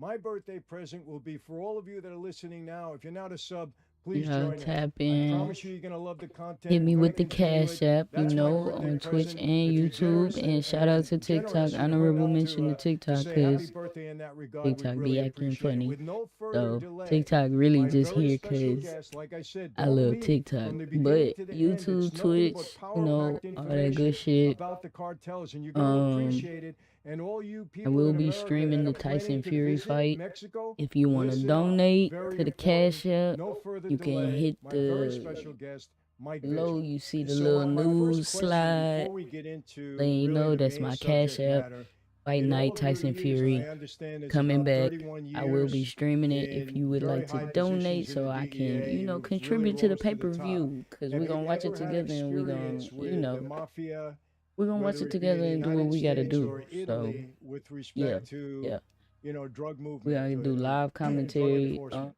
If I Not with can get the it mafia. on, I primarily work in if I Latin can America get it against on TikTok, if I could stream the fight on TikTok, which I've seen people do it, I will do it on TikTok. But officially right now, the Tyson Fury fight, I will be streaming it on Twitch and YouTube. So you do want to contribute to the pay-per-view, Cash App, see it down below, Foreign Money 990. Hit me at that hoe. Contribute to the pay-per-view, because we're gonna watch it together. We're gonna give our commentary. And I definitely would love to do a panel or something to watch the fight. Like, I'm trying to get into it. I keep saying get back into it. Just trying to get into it, find my niche, do some things that I like, find my community. So, up, y'all. Like, I fuck with y'all. the Mexican cartels. I worked in Colombia. And then I also worked undercover, for example, in Brazil and many other areas, because that's really what I started off doing, is working undercover. All right, so I have maintained, throughout my time in that life, over 20 years, that we weren't major drug dealers in any way, shape, or form. We didn't come close to what the cartels were doing. I just want to know, that obviously was your experience also, because had we been major drug dealers, you probably would have known about it. That's correct. I know that the mafia was engaged in heroin trafficking, for example, but nowhere near. Yeah, all these restrictions. I just appealed one. They accepted my appeal. They just restricted my shit. We had one individual by the name of Amado Carrillo Fuentes. They called him the Lord of the Skies, and he was. Look at this.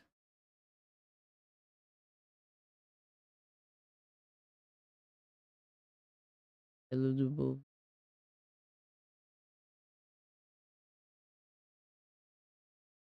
Taking. I've already did.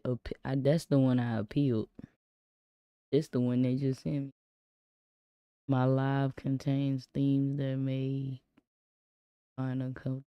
Okay, they did the fuck. It's only been 8 people in here.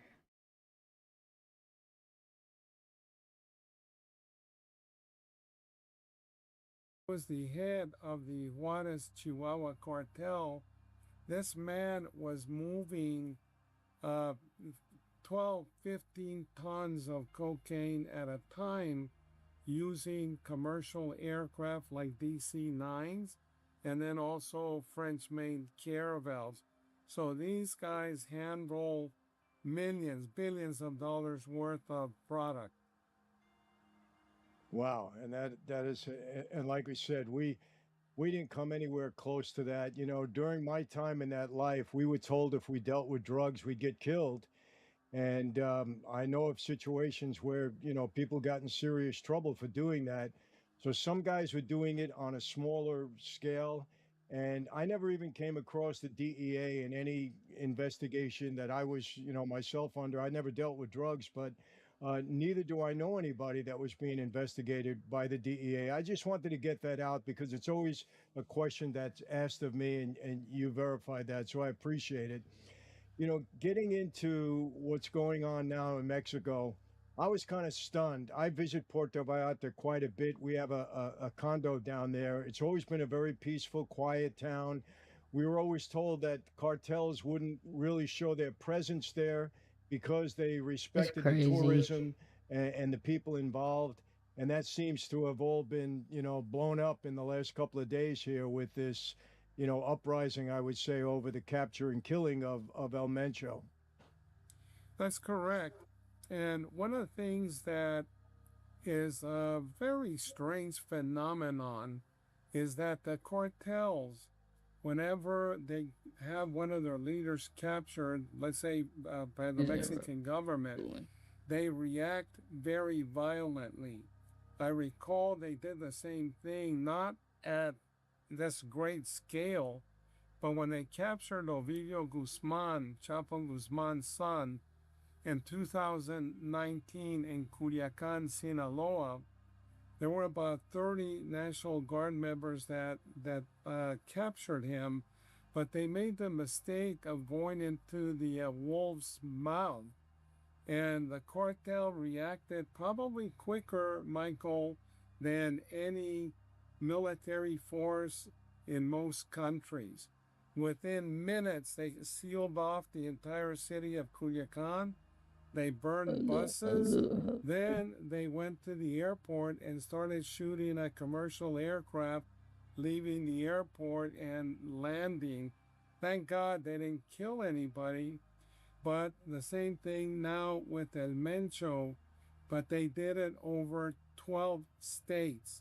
They burned buses. They shut off businesses, commerce, and then the Canadian government, as well as the U.S. government, had to issue advisories to tell citizens that were residing in Mexico or were there as tourists to hunker down in hotels and stay off the streets or the roadways because and it's still a little bit dangerous there. Let me ask you, Mike, in your opinion, all right, everyone, quick thing before we continue. You know what everyone tells me at events? They come up and they say, Michael, I bought your wine just to support you.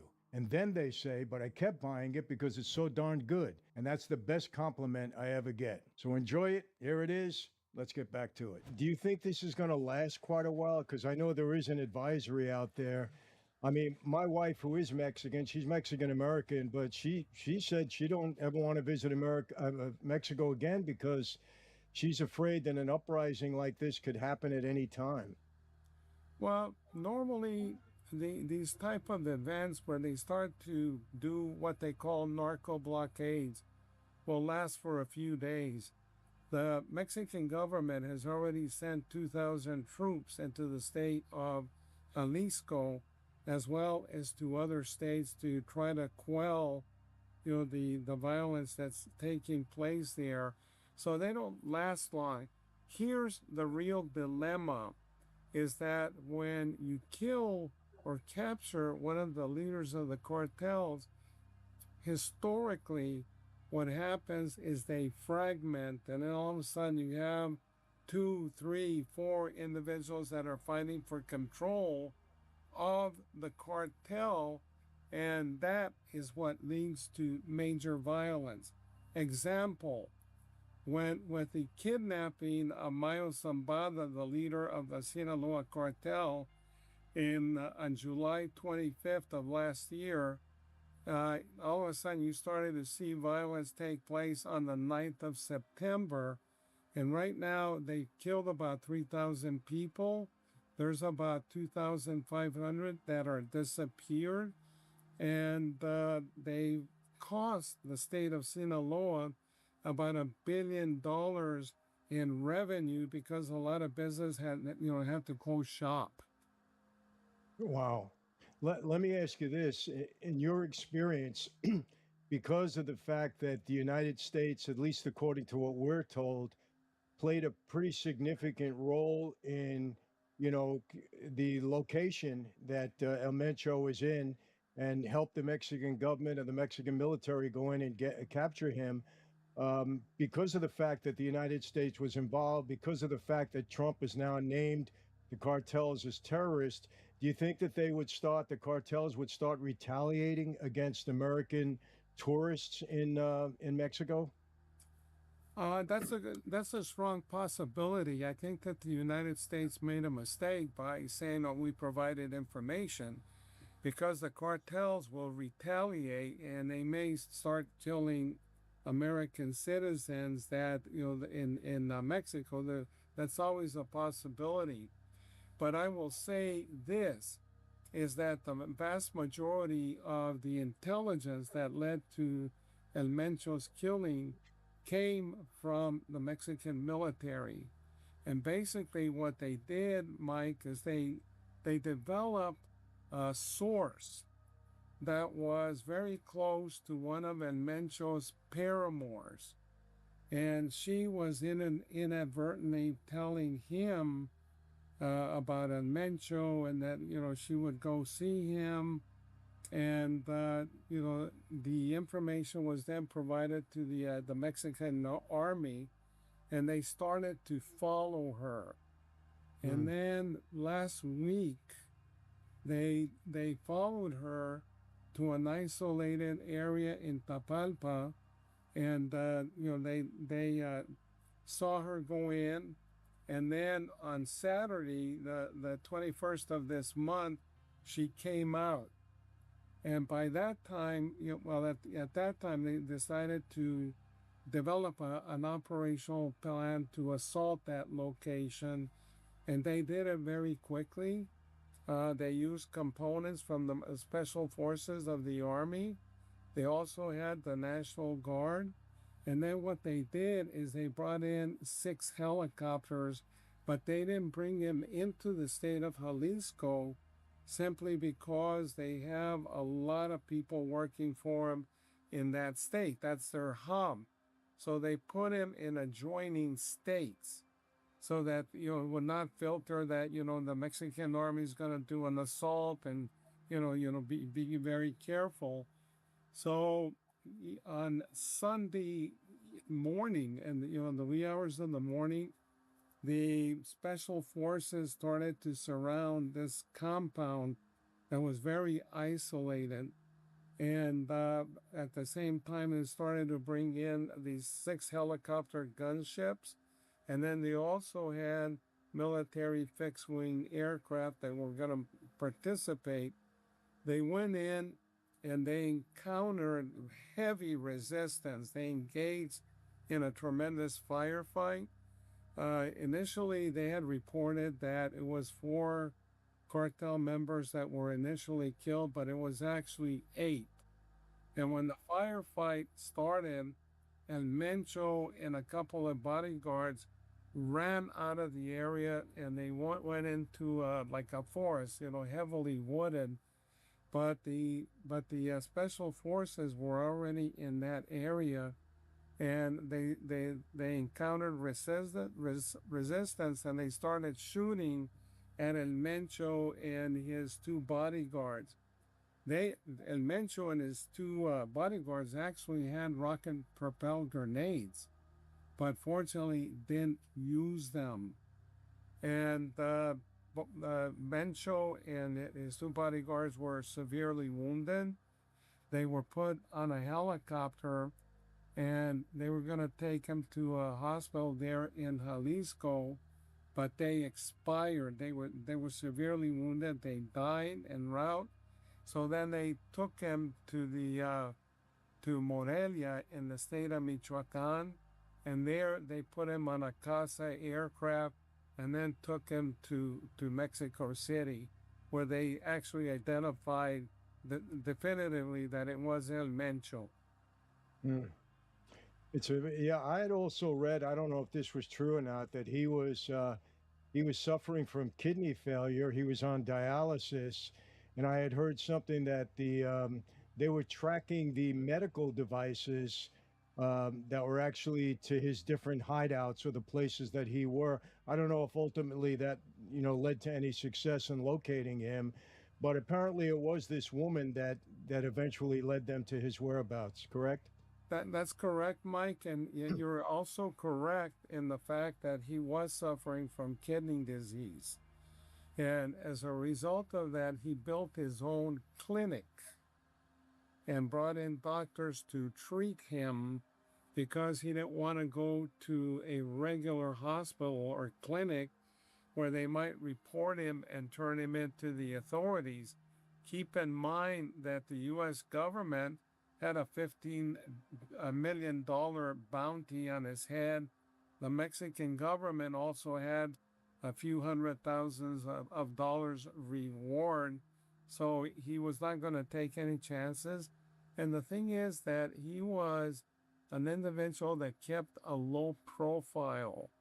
He was an individual that ran the Jalisco New Generation cartel with an iron fist. He was like a dictator. And as a result of that, he controlled every facet of that organization. And he didn't allow for independent decisions to be made. Extremely ultra violent. I remember in 2015, he was traveling in a convoy and he was intercepted by military helicopters. And one of the military helicopters, Michael, hovered over the convoy. They made the mistake of hovering, and one of the cartel members fired a rocket-propelled grenade, downing the helicopter, killing everybody on board. And then I remember he ambushed a police convoy, and his gunmen killed them all. There were about 20 of them. They were lying wounded on the roadway, and they came out from the wooded area and executed the ones that were still alive. And then also in 2019, and I'm sure you've heard the name Omar Garcia Harfuch, who at that time was the a public security director for Mexico City. And Harfuch was traveling to his office from his house on Avenida Reforma, which is the main avenue in Mexico City. And I lived in Mexico City.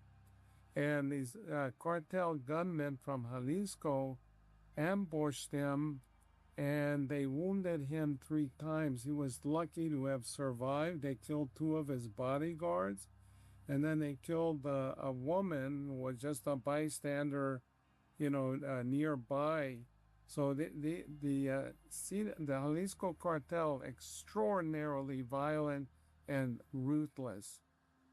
Wow. I have to ask you this, Mike. And I try to compare it to the United States, Mexico and the United States, meaning that there is no organized group in America that could ever become as powerful as the cartels have become in Mexico. I mean, the United States government it would never happen here. I look at Mexico and I say to myself, again, as a novice in that regard, does the Mexican government just not have the will or the ability to wipe these cartels out? How did they become so strong? How they're like their own paramilitary group and have such influence and power in that country. How did it ever happen like that? They became very powerful, Michael, because I remember in the 1950s, for example, Mexico cultivated marijuana. They cultivated marijuana, and that's basically what they sold. And they were very loose groups of people that did that. And then Mexico brought in Chinese laborers to work in building their railroads. And what did these Chinese laborers do? They brought opium poppy seeds because they were used to smoking opium, and they started cultivating them in Mexico. And then you had some innovative entrepreneurs there that said, well, hey, we can Yes, produce heroin. sir. We can cultivate the Had to go opium get some poppies, food. Fuck it. to extract the opium, and then we can make heroin and make even more money. But where the cartels became extraordinarily powerful is back in the 1980s. And you'll recall George Bush Sr. that created a joint interagency task force in Florida. So he started to put a lot of resources in the Caribbean, and the Colombian cartels said, okay, we're going to have to change the route from the Caribbean, and they looked at Mexico. Why? Cultural factors, common language, and then at the same time, they figure, well, we can use their existing pipelines that they have for heroin and marijuana to run our cocaine. And initially, they would pay them to import it into the United States, and then the Mexicans, the light went on and said, well, what the hell are we doing this for them? We can control everything. We can control, every aspect of the cocaine trade and make a hell of a lot more money. Then they went into the synthetic drugs, Michael, fentanyl and methamphetamine. Why? Because with synthetic drugs, and they import the precursor chemicals from China and also India, but with precursor chemicals, Michael, they can manufacture it 24/7. Whereas with plant-based drugs like opium poppy or the coca plants or marijuana, if they're destroyed by, let's say, Mexico or Colombia, then they have to wait till the next cultivation cycle that can last 3 months. And people, and I'm sure, Michael, you've heard them talk about super labs. They're making super labs. They're making fentanyl on super labs. And that gives people the wrong impression because they think that they're like pharmaceutical labs, like the Bunsen burners, the beakers, and the flasks. No, these are nothing more than metal tubs that you can buy at Lowe's or any hardware store. And they import the precursor chemicals from China, India, primarily through the ports of Lázaro Cárdenas in Michoacán, and then also Manzanillo in the state of Colima. They take them to these labs, and these guys will mix the precursor chemicals with a dirty shovel or a stick, and they make them very quickly, and then they use tableting machines to make them look like Xanax or other drugs, to make them look harmless. But at the same time, the cartels They be pressing also that shit. mix fentanyl with heroin, with marijuana, with cocaine, with methamphetamine to give it a little bit more potency. And the drug addicts here in the United States, a lot of times, don't know that they are actually ingesting fentanyl. And 2 milligrams of fentanyl, which is about equivalent to a few grains of salt, can be lethal. And it's 50 times stronger than heroin, 100 times stronger than morphine. So it's a very deadly drug. And but the drug addicts many times don't even know that they're taking it. But the principal cartels that make or produce fentanyl, Sinaloa, and then Jalisco. But here's the other thing with the cartels is that they've diversified their portfolio because, for example, the Jalisco New Generation cartel has penetrated the $3.5 billion avocado industry, the $3 billion lime lemon industry. They penetrated the fishing industry. They're stealing lumber. And then even more so, they go into the Pemex or the Petróleos Mexicanos, Mexican petroleum pipelines, and they is that they've pipelines, and they, along with other groups, steal $1 billion worth of petroleum from these pipelines. Now, not everybody uses drugs, but everybody uses petroleum. And then they're making billions of dollars in terms of moving migrants, coming from different parts of Latin America, the 7 Central American states, South America, even the Caribbean.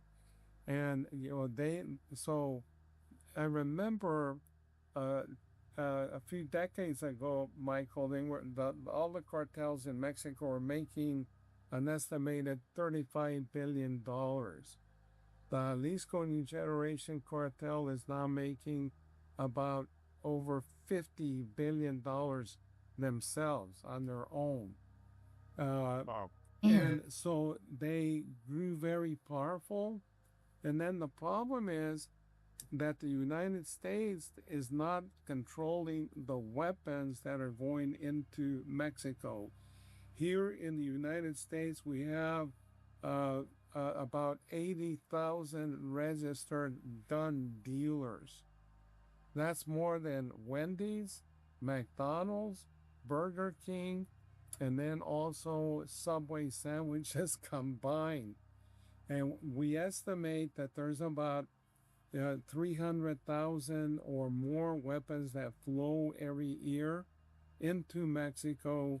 A lot of those military-grade weapons end up in the hands of the cartels. Here's the other thing, is that Mexico in the entire country has one gun store, one. And it's on a military base near Mexico City. And they sell low caliber weapons like, 22 caliber weapons to go hunting. Very, very, very low caliber weapons. And they are extraordinarily stringent in terms of who they sell these weapons. They do background checks, they do everything. And so it's tightly controlled. The other thing is that we're never going to do away with the cartels until we reduce the demand and the consumption here in the United States, because it's the basic law of supply and demand, or if you don't have the demand, then you're not going to have the cartels. But even if you eliminated the cartels, let's say tomorrow, and you still had that demand and the consumption, somebody else would be producing it and importing it. So that's why, we have to work together with these countries. And, I worked in Mexico for 13 years. I worked in Colombia for many, many years. And then I was the agent in charge of the Caribbean. So I'm very, very familiar with a lot of these operations. And there's so many things that we can do, and I'm hoping, Michael, that now that the Jalisco Generation Cartel is weakened because of what I said. Mencho controlled it with an iron fist, so it's going to have at least He an not immediate weekend. impact. He I don't had know to if it's have going to somebody as last, a backup plan. but at the same time, Successor. Everybody thought that Mencho was invincible, that he was never going to be captured, he was never going to be killed. And now that he has been eliminated, that is having a major psychological impact on the Jalisco cartel.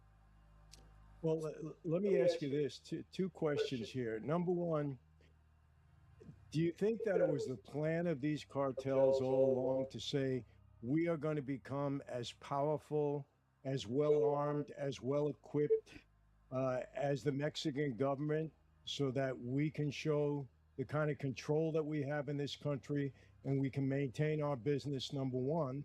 And then number two, what is the structure like now that El Mencho was taken out? I know in the mafia we have a structure. There would be somebody that would be ready to take their place. How does it Exactly. work in the He cartel? Do has they have somebody that kind ready to of take a his place. structure in place, or is it just somebody that exerts himself, the guy that has the most money? How do they operate and stay, so organized and disciplined? Well, I'll give you two things. Is when you take a look at the Sinaloa cartel, they have a horizontal structure, and they allow for decision making to be They made keep flagging along me. the They don't entire want me to talk about this on organization. here. And they They have, don't want like me to do this. McDonald's, give you a comparison, is they have like franchises. They have franchises. The Sinaloa cartel operates in 6 of the 7 continents. They don't operate in Antarctica because the penguins don't have any monies. And then you have the Jalisco New Generation cartel that has a vertical structure, and they normally have people that are going to take over, but still you may have other individuals that have different ideas where they want to take over. And the heir apparent for El Mencho was Ruben Oseguera Gonzalez, El Menchito, as they called him. But here a few months ago, Michael, he was sentenced to life imprisonment here in the United States. Most of El Mencho's family has been in prison. His wife, Rosalinda Gonzalez Valencia, was given a 5-year sentence for money laundering for the cartel. And then you have Jessica Joanna, Mencho's daughter, that was detained and sentenced to about 1 or 2 years here in the United States. I don't know if she's still in or she's out. But and then let me give you a little bit of an example of the background. Well, let me continue. So normally they do have somebody, but a lot of times, like I said, other people have different ideas that, I should run the cartel, and they go to war, and the cartel will fracture, and we've seen that over and over again, because between 2006 and 2012, when Felipe Calderon was president of Mexico, he came up with this kingpin strategy. And he said, I'm going to go after the leaders of the cartels. I'm going to either kill them or I'm going to capture them. And he killed and captured about 27 of the 33 drug leaders. But what he never foresaw, Michael, is that the fragmentation of the cartels, and that led to, bloodshed in Mexico. We were seeing about 35,000 people killed in the country every year. And I want to get back to El Mencho, because El Mencho, not too many people know this, but he had these terror schools, and he would go on the internet and recruit people and say, okay, we're hiring security guards, like it was a legitimate business. And they would, they would tell these people, come to this area, and then they would transport them to these isolated areas in the mountains where they had the terror schools. They be flagging. And they would tell them, okay, we're the Jalisco New Generation Cartel. You're not going to leave here unless it's feet first. And they would teach them how to use weapons, but they didn't use silhouettes or targets. They used human beings, rival cartel members, and they would put them up there and say, okay, boom, boom, and they'd start killing them. And then they would teach them to be robotic killing machines. And they had to practice cannibalism. For example, when they kill some of the rival cartel members, they would say, okay, and they would take a knife and give it to them and have them cut off a piece of flesh and eat it. And I remember one of them spit it out, and it was full of dirt, and they say, eat it or, you're going to die. So, he's gagging it, and he ate it. And this is how, what they turn out. And there was one scenario, and then it's on tape, and they have a rival cartel member on the ground. One individual has his foot on his neck, and another one comes up with a long knife that looks like a bayonet, and the guy's just moving, and he slices his chest open. And you can see the body parts just, just moving, the guy screaming. And then the man with the knife goes in again, severs the heart, has it in his hand, and then bites it like it's an apple. This is what they teach them. They lose all sense of decency, all sense of humanity. And, they commit murders in the most inhumane way. And, it doesn't bother them. And Mencho had a rule that, if you kill people, try to get rid of the body. Because if you have no body, there's no crime that can be proved. So they would hire these guys. Do you know what pozole is? No. Michael, pozole is like a Mexican dish. It's To very prove my appeal. Yeah. No, I know what I actually love it. It's They like just don't want me to hominy be with great. pork, Yes. and they put red chili. It's really good. So they would have these guys that they called pozoleros. And what they would do is they would go take the cadavers to them, and these guys would put the bodies into these 55-gallon barrels with water, and then they would have a heat source like wood underneath to boil the water, and they would put like about a kilo of caustic acid, and they would continue to burn wood under there, and then after about 24 hours, the flesh would dissolve, and it would look like a thick coffee. And then they would take the bone husk that remained and smash it up with a one pipe, a lead pipe or whatever, and get rid of the entire body. I mean, we're talking about horrible things, but this is the reality of these cartels. So they basically have no value of human life. They're just brainwashed. None. They were brainwashed, and they became killing machines.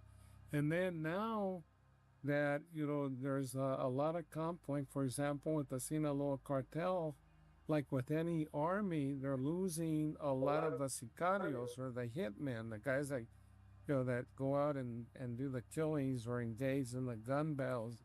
So now they are recruiting minors. They're recruiting children to go out and fight, with the, Well, the that's different kind of like factions Africa. and what have you. And here's another fact Africa for be you, is that during recruiting the last children. 10 years, disappearances in Mexico have increased by 200%. Wow. 200%. And guess where the epicenter of those disappearances is? Where? Jalisco. Wow. Mike, let me ask you this. Do you think the Mexican government, knowing that if they really went all out against these cartels, that it would basically be Mexico at war, and that there would be so much bloodshed and so much disruption to the country that they would just rather see them work and not cause any trouble, and hey, just don't be out there in our face and we'll leave you alone, import your stuff to America, but keep everything quiet here.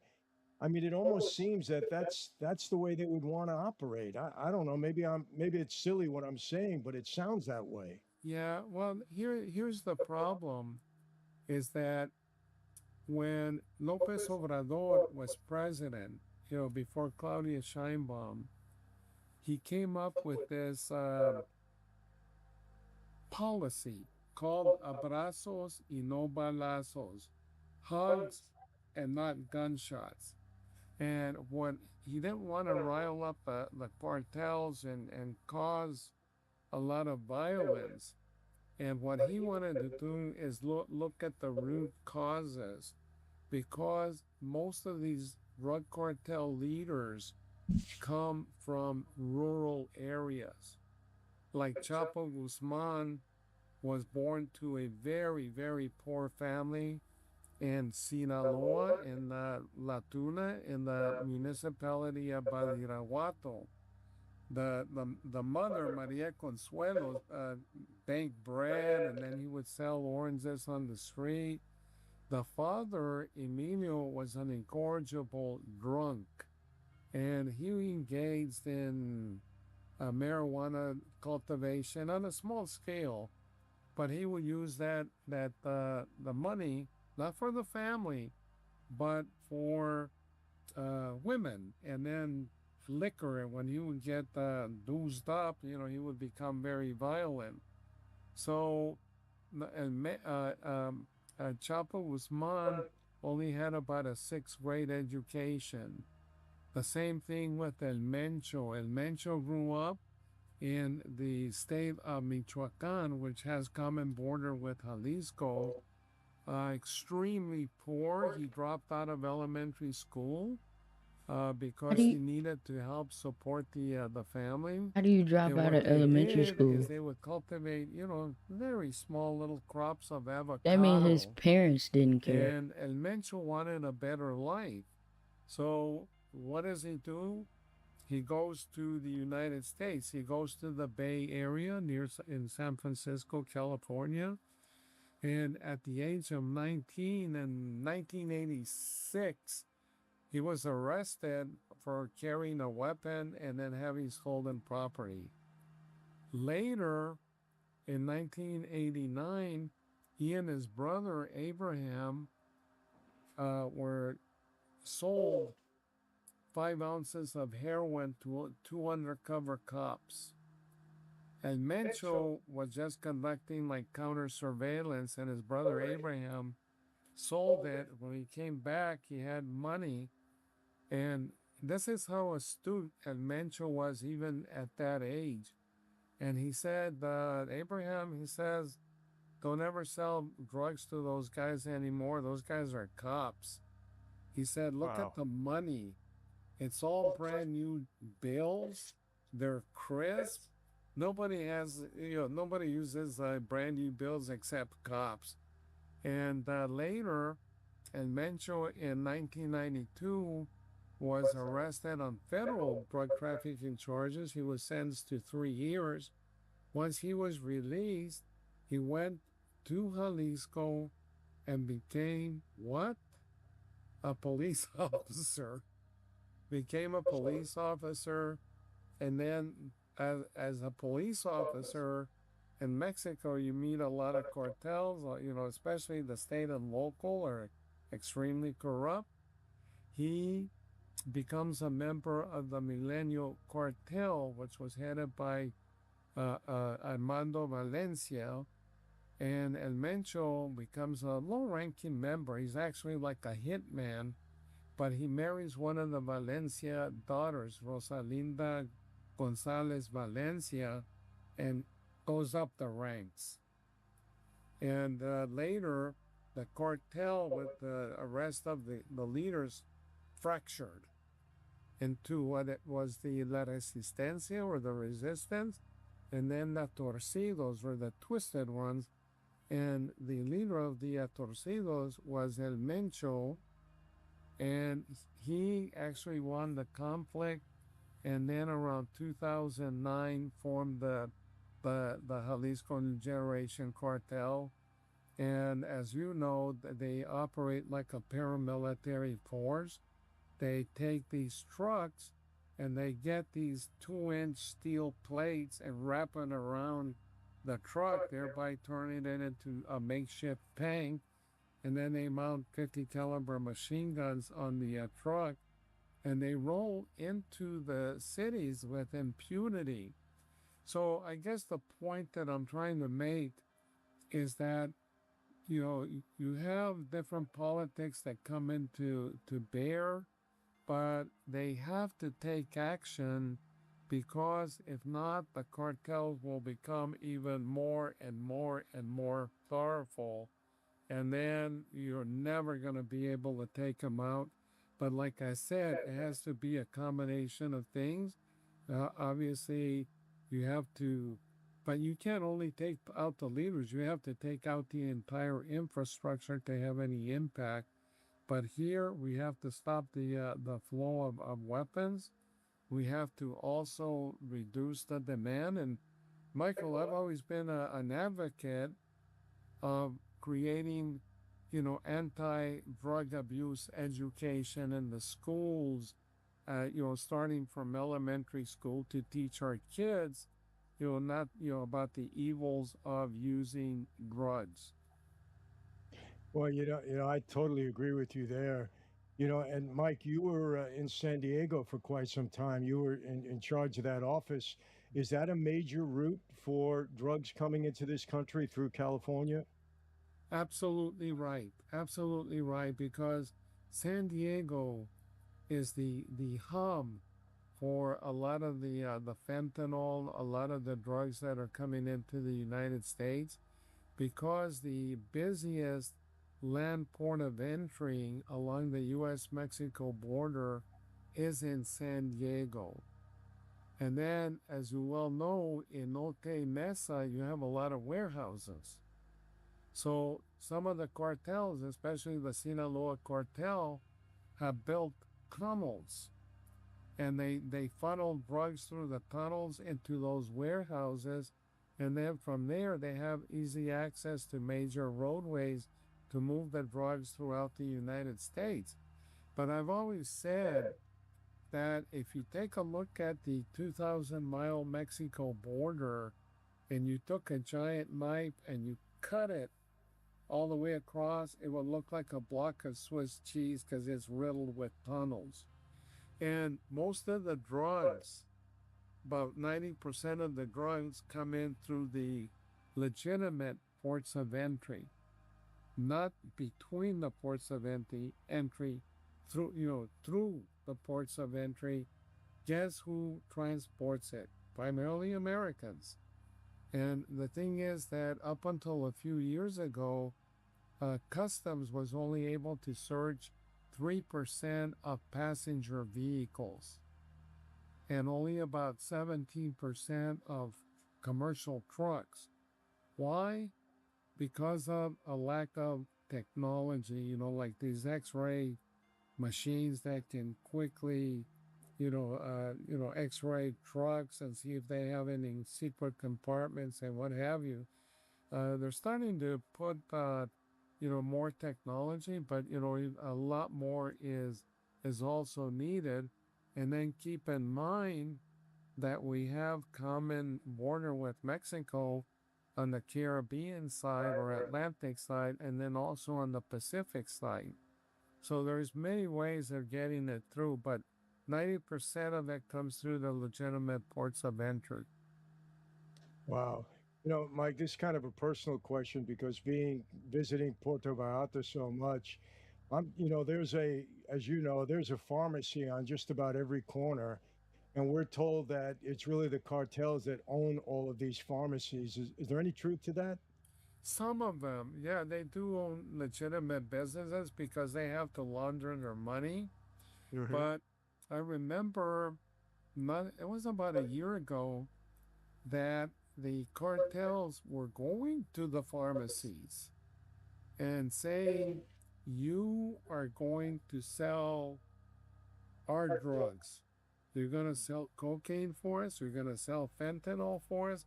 You're going to sell methamphetamine to the tourists. But we're going to use your business, the pharmacies. And they were intimidating them. And if they didn't do what they wanted, they would send like a team of hitmen and they would kill them to send a message to other pharmacy owners. Very true. Wow. It's unbelievable. So it seems that the only way we're going to really make a dent on this, and you hit on it, number one is obviously stop the demand here as much as we can in the United States. And by doing that, we have to educate our young people at an early age, and then do as best we can to control the border, enforcement, stop the flow of weapons from the United States to the cartels. It's a combination of things, and that's the only way we're going to really defeat it to a great point. I have another question. Sure. Fentanyl is something I don't understand. I've been personally impacted by this. My youngest daughter's soon-to-be fiance was living in our house in a guest room, and one night he took an Adderall. These kids, sometimes to stay awake for testing, they take an Adderall. He wasn't a drug addict, and it was laced with fentanyl, and he dropped dead in my bathroom. Within 5 minutes, he was dead. It was an unbelievable impact on our family and my poor daughter. But this fentanyl being so potent, doesn't it almost defeat the purpose? Because they don't want to kill people. They're trying to make people get hooked on drugs. And fentanyl is so powerful. I'm at a loss as what's the advantage of them? Obviously, there's a money advantage, but if it's killing people to the degree that it is, and I'm understanding it's taken a lot of lives here every year in the United States, what's the advantage to them of selling this stuff? Well, the thing is that about 7 or 8 of 10 pills that people buy, and you're right, a lot of times they market it like Percocet, Adderall, and the people that are taking the Adderall, like you said, studying, pulling these what they call midnighters and what have you, they don't even know that it's laced with fentanyl. And as I indicated, 2 milligrams of that stuff can kill a regular person. But they don't look at it in terms of losing clients, because keep in mind that it's a conveyor belt. And every year here in the United States, we have millions of births. So it goes from one generation to the other. So they're never going to lose their clients. One generation comes up, another one comes up. So they have a steady stream of clients. But what would be the So he advantage basically saying to get the stupid lacing an niggas. Adderall with a little bit of fentanyl? Let's say it didn't kill somebody, but what would be the advantage? Just a bigger high? A bigger high. And like I said, they lace it with just about every drug: methamphetamine, heroin, even marijuana, cocaine, just to give it a little more of a punch. And there's Narcan, which is a drug to counteract the effects of opioids like heroin or even the synthetic opioid, which is fentanyl. And what it does, it blocks the brain's receptors, and it can reverse an overdose. So therefore, it's always very important for law enforcement, for the community, for firefighters, first responders, to have Narcan or naloxone, as they call it, so that they can reverse the effects of like an opioid overdose. And then they're also distributing these test strips so that addicts can test their drug of choice to make sure that it's not laced with fentanyl. And that's preventing some drug overdose deaths. Over a year ago, uh, you know, we were starting to lose about 115,000 people to drug overdose and everything, but about 70,000 of them were as a result of fentanyl. And then they started to put out these test strips. They started to put out the Narcan, and that started to save lives. And the drug overdose deaths dropped by 27%. Wow. I'll tell you, it's really frightening. You know, it really is. You know, Mike, I have to ask you this, and this is obviously an unofficial position of yours either way, because you're retired after all the service to our country. Um, would you now advise American travelers to stay out of Mexico for a time, at least until we see what the lay of the land is? Because I know I've been reading the Sinaloa cartel may now try to establish themselves. There's going to be internal strife. There could be some independent, smaller little groups that are trying to now move in on I forget the name of it, the cartel that Mencho had. So there's going to be some unrest in the country. Would you advise American tourists or visitors just to hold still for a while? I would. I definitely would, because I think it's very important that they wait until we see what happens. But to go to Mexico right now, you're running a great risk. You may be able to go there and come back safely, but then what happens if you get caught in a shootout? There was an individual that was staying in a hotel now that they were putting all these narco blockades and what have you, and then the hotel ran out of food. So he went out into the street to I'm find fucking joked a out. restaurant I did or a not know it would taqueria show or up. whatever. And guess what happens? He gets caught in the crossfire between the military forces and the cartel members. It's very dangerous. So you're right. I would not recommend that they go there now. Well, I appreciate that, Mike. And I have to say this, I've had a lot of interviews with people. This is probably the most informative interview that I've ever had, or conversation that I've ever had with anybody about the cartels and what's going on there. So I really appreciate it. I know my viewers are really going to appreciate it, and really thank you so much for coming on and sharing the knowledge that you have. It's tremendously helpful.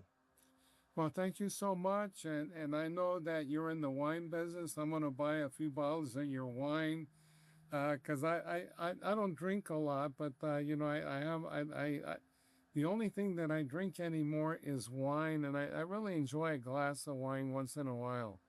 Well, I'll tell you what I'm going to do. I don't want you to buy anything, and I would love to send you a couple of bottles. I know you'll enjoy them, and that's my gift to you for really helping us out here. Well, thank you so much. I know I'm going to enjoy it. All right, Mike. People, I don't know about you, but man, I was stunned with some of the things that I've heard. This is real information. This is real insight into the cartels. Cannibalism? Oh, no value for human life. And I've told you many times, you can't compare the mafia and the cartels. Let me explain something to you. The cartels in Mexico are their own army. They're a paramilitary group. They control so much of the company. They're now into legitimate business also. They're smart, they're diversified. Okay? And Mike said the only way to stop these people is to stop the demand, stop the flow of munitions and arms into that country, because they're bringing us drugs. We're getting them more powerful in a way. Now, it's not the government that's doing that, it's the black market, but it's happening. So what do we do here in this country? We Can't stop the educate black our young market. people, have to educate them about the dangers of drugs from early on, from the time they're in elementary school. We got to put it in there. You know, it's good. I've said this many times, to have a healthy fear of things that are no good for you. Drugs are no good for you. Stop. We got to educate these kids at a young age. No question about it. We got to stop the demand in America.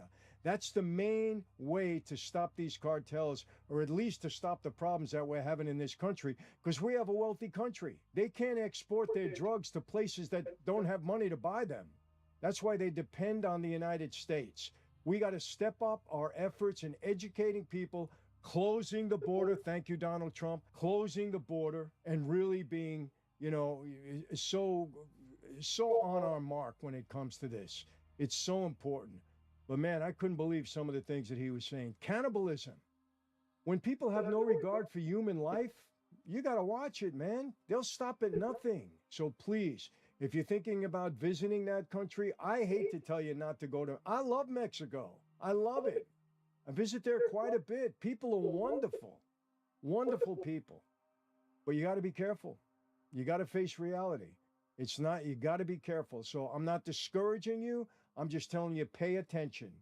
You know, I'm sure they're going to get things under control and they're going to calm things down. Just pay attention. This has been going on forever. It's not something new. But then things get, they get highlighted at times, and, things happen like this. And did you hear about this El Mencho? Smart guy. Very, very smart guy. Tried to stay undercover. Very smart. But I want to bring out again, what did he say about the mafia here? No issues whatsoever with drugs. I've been telling you that for how long? There's a DEA agent, 31 years on the job. If the mafia was big into drugs, he'd be on. He doesn't know of any cases of it. So please don't dispute me when I tell you we weren't big drug dealers. And we're not even, you shouldn't even mention us in the same universe. Family who's been on the show. It went down the other day. It finally went down. You predicted this. Tell me, let's just start from the top. At what point did you find out, or did you get word Mencho was killed? Promptly. Once it came across the wires, my news feed started immediately loading up with stories. Yeah. Tell me, I'd love to hear your just initial thoughts, because you predicted this on our last podcast. You predicted there was some intel. You predicted that there were some talks about U.S. getting involved. I'm very curious to see how you felt when you saw this news. And you pretty much called it. His days were numbered. Yes, sir. Look, the United States is in a very precarious situation with respect to its monetary struggles with China. And if you understand what's taking place in the macro space, the events both in Venezuela and Mexico, that's the common thread. And so when I saw what happened is, look, the Trump administration has placed a tremendous amount of pressure on the Mexican government. And the Sheinbaum administration had to make concessions in order to avoid Trump just unilaterally undertaking military action on their soil. And so I'm not at all surprised that she caved, because quite frankly, her hands were forced. Now she's in a very bad situation because the other side is pushing back, because now they're demanding concessions as well. And so you see that. Yeah. No, you were good. I was just saying, I see the pressure she's going to have now and what's going on. Yes, of course, because now they're able to start, there are discussions taking place behind the scenes that we're never going to be privy to. And you know that, Mexico has a tremendous tourism economy. There's going to be a lot of pressure politically from the people. Now you see, like, all over the cable news channels, we're interviewing college kids all over campuses on the country, and they're saying that we're canceling our trips to Mexico. We're not going to Mazatlan. We're not going to Cancun. Well, believe me, there's a lot of pressure in Mexico from the business class saying, what the hell are you doing this a month before spring break? Yeah. Let me tell you something on my end. that most people probably don't see. As soon as this went down, I got calls in the contracting space to head over to Mexico as a medic. I had calls for people that are asking to get rescued or to get evacuated. Sure. So the contracting world was getting calls left and right to try and get people out of all these areas these are tourists. These are well-paying people to go to Mexico. And so the conflict there was pretty interesting to me. I mean, I obviously denied going on any of those contracts right now because the thing's a little too hot and heavy. But yeah, this disrupts absolutely the whole thing of anyone going on vacation, as well as military personnel were told to stand down on any vacations. A lot of different organizations, government organizations, were told no more traveling to Mexico at this time. Sure. And so you're going to see the Mexican government having to discreetly provide them a series of concessions as well, because they can ratchet up. They have a lot of escalatory room, because in the end, the Mexican government is just motivated to avoid having military actions undertaken on their soil. Well, Jalisco has demonstrated that if not a gun battle, the Mexicans brought in the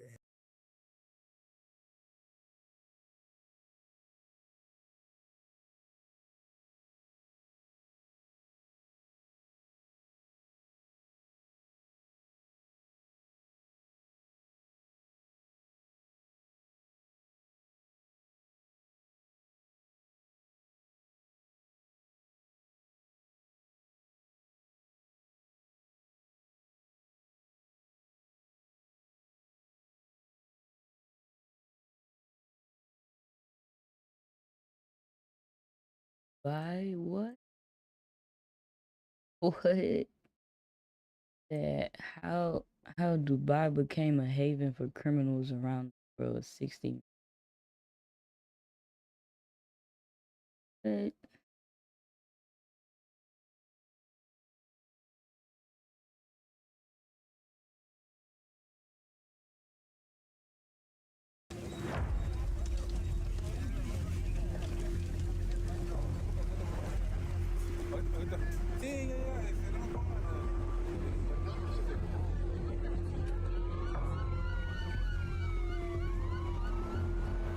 On the 22nd of February 2026, Mexico's most wanted man and the leader of the feared drug cartel was killed during a security operation. Nemesio Siguera Cervantes, known as El Mencho, died midway as he was taken from Tapalpa, Jalisco to the capital Mexico City after being injured in clashes between his supporters and the army. The military operation triggered violent retaliation across multiple Mexican states. Jalisco New Generation, or CJNG, drug cartel members set vehicles on fire, blocked highways and caused widespread panic. El Mencho's death marked Mexico's most significant victory in its anti-cartel campaign. Mexican President Claudia Sheinbaum has expelled more than 100 convicted drug kingpins to the US to appease rising demands from Donald Trump, who pressured Sheinbaum to allow American military forces in the fight against drug gangs. So far, Claudia has rejected direct US involvement, but has strengthened bilateral security and intelligence cooperation. Meanwhile, President Donald Trump made a cryptic post on social media platform Truth Social and wrote, "We are winning too much. It's just not fair."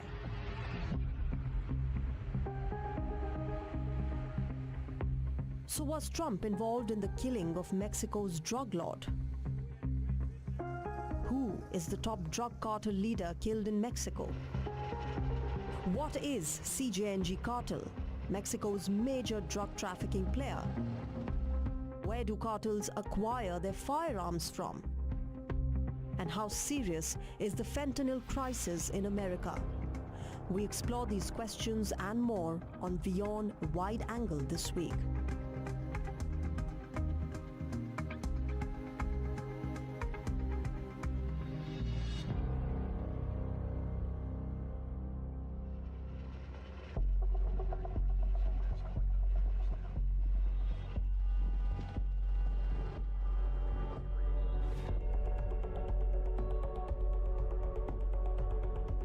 ¿Qué es lo más importante? Proteger a toda la población, proteger a la gente. The most important thing is to protect the entire population, to protect people, to protect the public, to protect businesses, and so on. And that's what was done yesterday throughout the whole day. Ayer, durante todo el día, a lo largo de todo el día. One of the world's most wanted drug traffickers, the Mexican cartel boss known as El Mencho, was killed by Mexican security forces. The drug lord, whose real name is Nemesio Ruben Aseguera Cervantes, was killed on the 22nd of February in the western state of Jalisco, along with at least 6 alleged accomplices. The 59-year-old was the leader of a gang that in recent years had become Mexico's most powerful and notorious criminal organization called the Jalisco New Generation Cartel.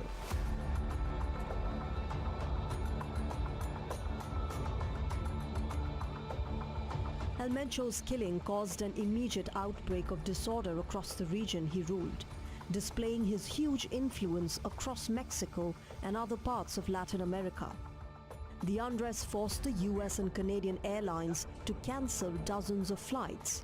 Air Canada announced it was suspending flights to Puerto Vallarta due to an ongoing security situation and advised customers not to go to their airport. Eyewitness footage from Guadalajara International Airport showed travelers waiting after flights were delayed or cancelled. Smoky. For the 28-year-old American traveler Natalie Belusia, a week-long trip to Mexico was expected to be relaxing. But it soon became a nightmare after security concerns in parts of Mexico left her under lockdown at her resort. Belusia said resort guests were told not to leave the property under any circumstances, leaving her feeling confined and uncertain about what comes next. It's definitely really scary. I hope that it ends soon. This is supposed to be like a vacation, a sanctuary where everything is peaceful, and then now it's like I'm currently in a war zone, so that is really nerve-wracking. We had to cancel all of our trips that we planned for the next few days. We were going to go on a fishing trip, and we can't do that anymore because we'll be like floating ducks in the water, and it's just completely unsafe. Hopefully this ends soon. I'm not sure when it will, but we've been hearing that it's going to go on for weeks. Following the news of El Mencho's death, cartel members set fire to businesses and vehicles and blocked highways in more than half a dozen states, paralyzing parts of the country. Vivimos horas críticas en las que se atendieron incidentes en distintos. We experienced critical hours in which incidents were addressed in different parts of the state and the metropolitan area. Coordination between various agencies at all levels of government was key. The main objective on this day has been to safeguard the safety of the people. Therefore, early this morning, from this security meeting, which is in permanent session, we activated Code Red, which remains in effect. Se encuentra en sesión permanente, activamos el Código Rojo, mismo que continúa hasta este momento. Police patrolled the capital streets as residents expressed fear and concern. Bueno, pues una situación.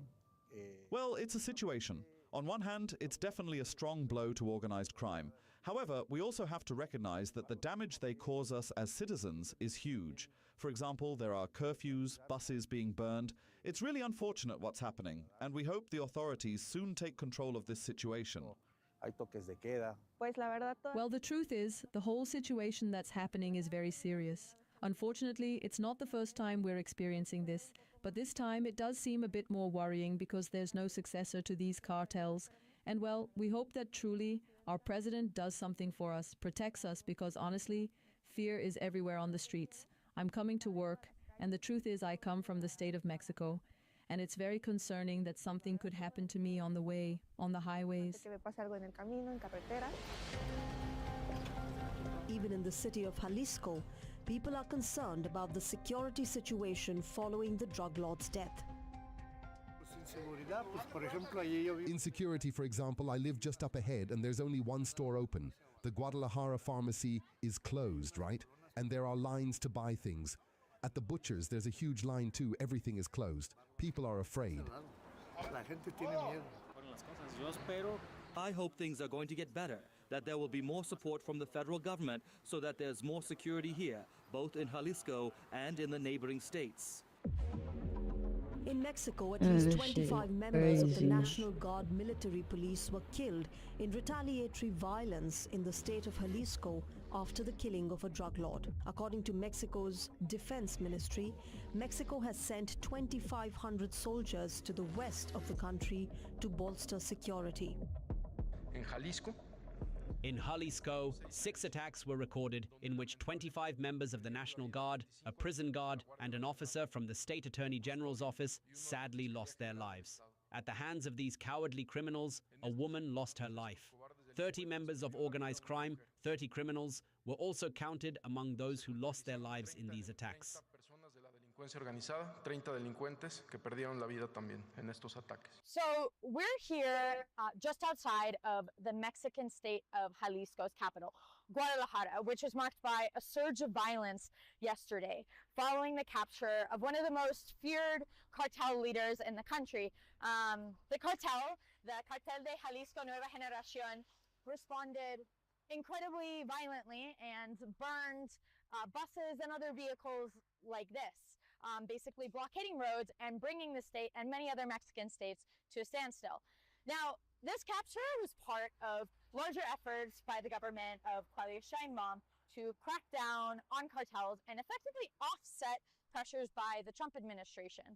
But it's not provoking concerns by many people that this could produce another wave of violence in the months leading up to the World Cup that is being hosted in Mexico, the US, and Canada.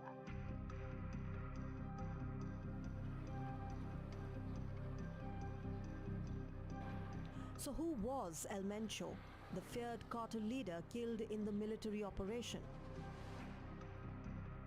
He was considered as one of the handful of names that have had a huge impact on the history of Mexican organized crime. Born in July 1966 in the western state of Michoacán, El Mencho later moved to the United States. According to the U.S.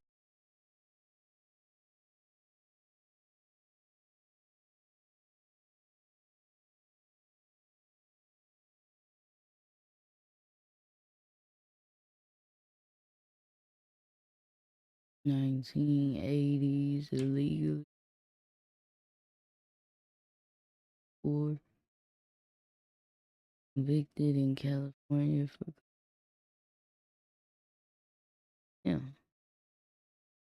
3 years in the US.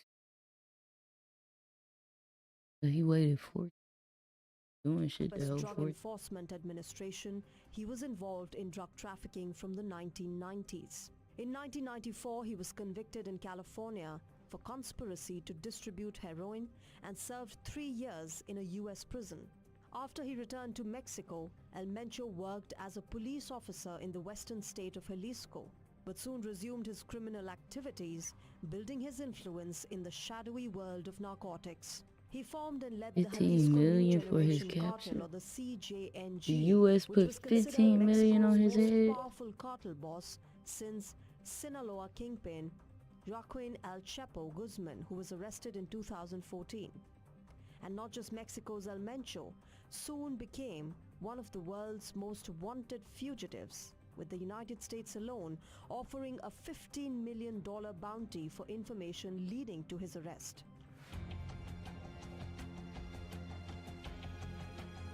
He was out there wilding. El Mencho had a long career in brutality before forming the Jalisco New Generation Cartel. He served as chief of hitmen, or key enforcer for the Milenio Cartel, before overseeing security and operational violence for the famed Sinaloa Cartel, whose former leader Guzman is serving a life sentence in a U.S. prison. Damn. Reportedly, He's CJNG connected to emerged in El the Chapo. 2010s from the remnants of the Milenio Cartel. His leadership benefited from the collapse of the Sinaloa Cartel after the extradition of its leader, Why they Guzman, to turn the his US. head like that? He's so disrespectful. Subsequent battles He is between warring disrespectful. factions in Sinaloa ultimately tore the group apart. The New Generation cartel was to dominate a significant portion of the fentanyl trade after the fall of El Chapo's sons. One of them, Joaquin Guzman Lopez, handed himself in to the US authorities and brought down his group's biggest rival, Ismael Almeo Zambada, with him. El Mencho was a clear like the Crypt beneficiary of the Creeper. What vacuum the and the fuck? dramatic sequence of events in Sinaloa.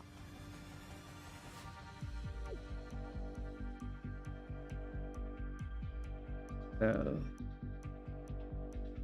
Somebody had to snitch on them. How do you find that shit down there? Of methamphetamine and fentanyl, with links to suppliers in China, and controls several seaports for importing chemicals. The cartel is a key supplier of illicit fentanyl to the US, reaping billions of dollars in profit, as well as being one of the main suppliers of cocaine, according to the Drug Enforcement Administration. The group has contacts in over 40 countries, including the Americas, as well as in Australia, China, and Southeast Asia, according to the US State Department.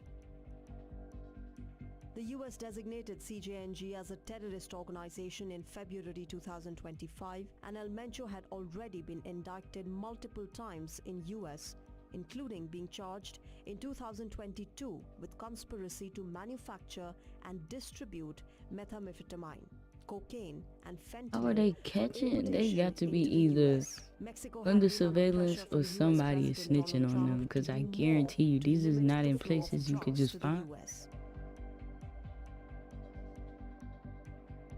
On the 11th of February, the Mexican Navy released footage of its members unloading seized cocaine as part of a coordinated operation with the US Coast Guard in the Pacific Ocean. The operation resulted in the seizure of 188 packages containing cocaine. 188. My God.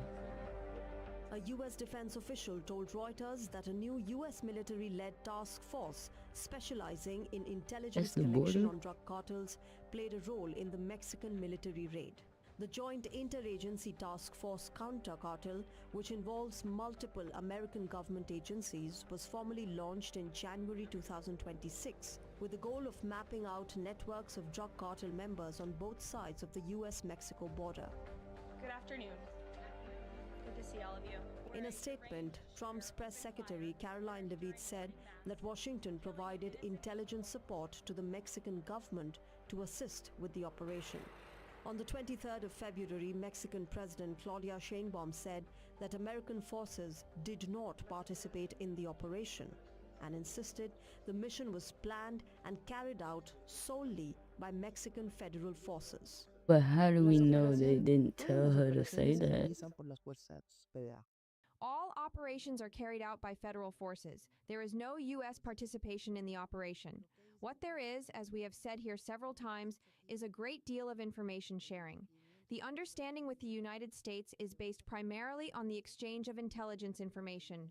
In this case, the U.S. government provided information and even issued an intelligence statement, but the entire operation, from planning onwards, is the responsibility of federal forces, in this case, the Ministry of National Defense. Es responsabilidad, pues, de las fuerzas federales, en este caso, de la Secretaría de la Defensa.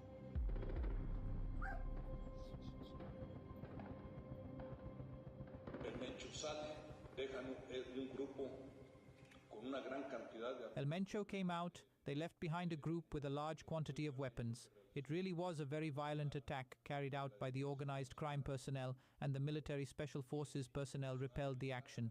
8 criminals died there in total. Only 8? Fallecen ahí en total 8 delincuentes.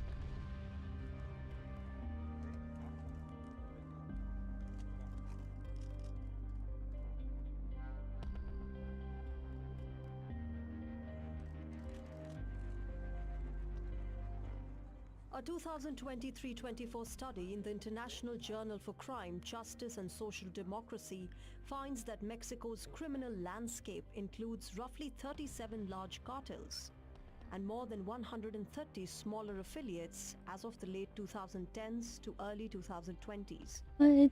The 2025 National Drug Threat Assessment recognizes 6 major Mexican cartels: The largest and the most established one is the Sinaloa cartel, which is currently fractured by an internal war. And the And Mexican that's organization that's Jalisco New Generation Cartel, known El for extreme Chapo's violence and organization. paramilitary structure and operations extending into Latin America, United States and multiple countries as far as Europe and Asia. Then there is Gulf Cartel, one of Mexico's oldest criminal organizations based in Tamaulipas on the US border. Originally the armed wing of the Gulf Cartel, Northeast Cartel is now independent and operating primarily in Tamaulipas and Nuevo Leon. La Nueva Familia Michoacana is a Michoacan-based organization that emerged from the splintering of earlier groups in that state. Then there is United Cartels, a coalition of smaller groups that formed specifically to resist CJNG expansion into Michoacan. But they really don't fuck Today, with a each other. cartel in Mexico is no longer a single firm like it was in the past. It is now a set of highly militarized networks that control territory as much as they move products. Territorial control of plazas is now essential to a cartel's two primary goals: profit and survival. So do cartels rely totally on drugs for profit? Reportedly, cartels for a long time have not relied solely on drugs. Mexican cartels have spent decades diversifying their empires to touch nearly every sector of the economy. It is a fact that drugs remain the foundation, but the business has expanded well beyond. Let's see where all the money comes from. Drugs, which remain the primary source, extortion, fuel theft, human and sex trafficking, arms trafficking, kidnapping, illegal resource extraction, cargo theft, and money laundering. Kidnapping is crazy.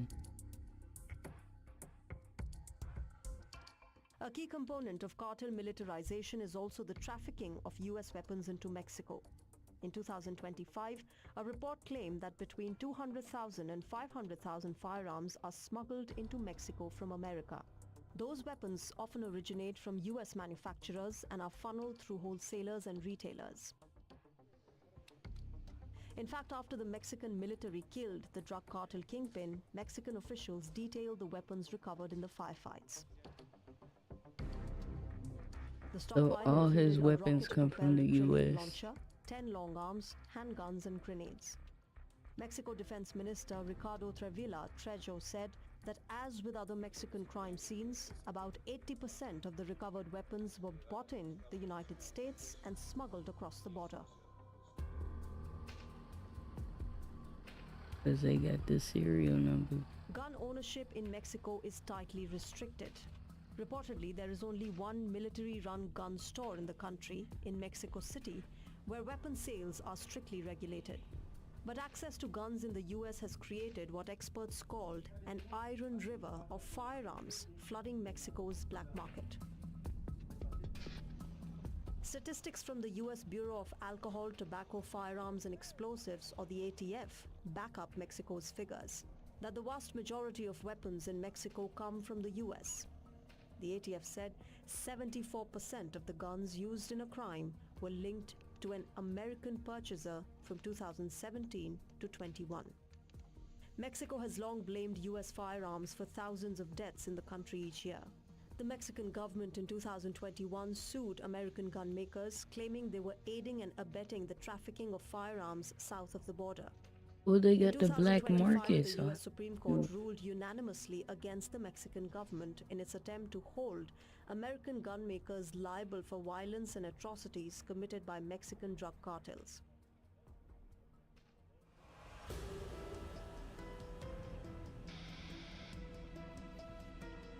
Not just the US, China has also been reportedly involved in the Mexican drug trade.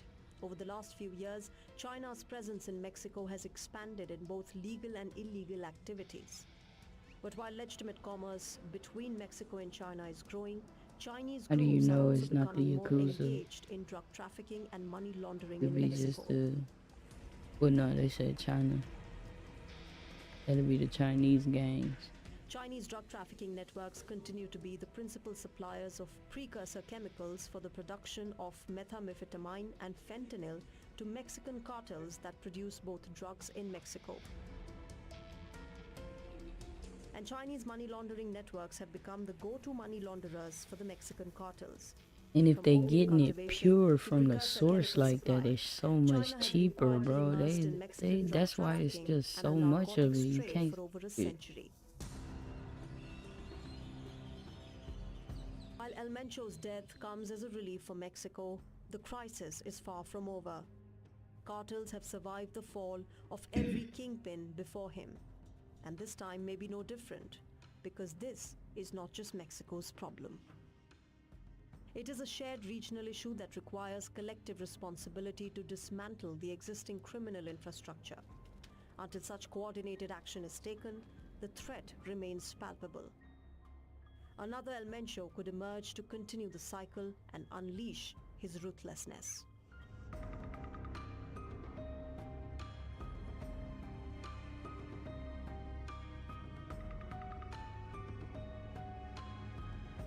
They just blowing everything. It looks like a fucking ruins, bro. Look.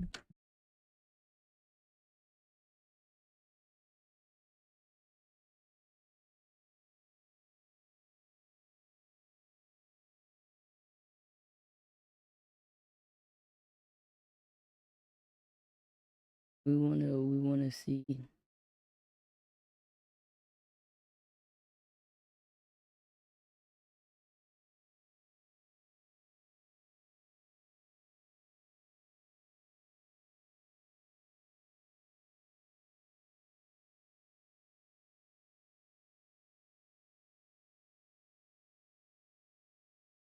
All right, Big Bang, today is Thursday. It is March 5th. Welcome to the Dog Walk presented by Barstool Sports.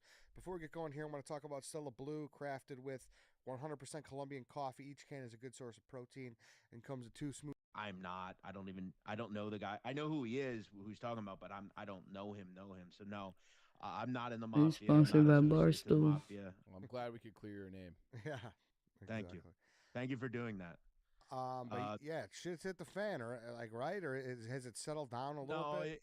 it's absolutely hit the fan. I mean, if you'd have told me, really ever that I think that El Mencho would have been killed, by a military or government, I would have probably told you you're crazy. I thought for years it was just kind of, we've seen in Mexico where they just kind of allow certain guys to operate because they know that what will happen if they take that person out will be much worse. And I think we saw that, right? And we're going to see that because the jockeying for power, El Mencho was the biggest drug trafficker in Mexico right now. I mean, he's on the same level as El Chapo, Pablo Escobar. I mean, he is transnational, gigantic. He turned Cartel Jalisco Nueva Generacion into really the biggest drug trafficking cartel in Mexico, because we have to remember right now, as I've talked about on this show, the Sinaloa cartel is in a civil war right now. 2 sides, 2 factions are fighting each other.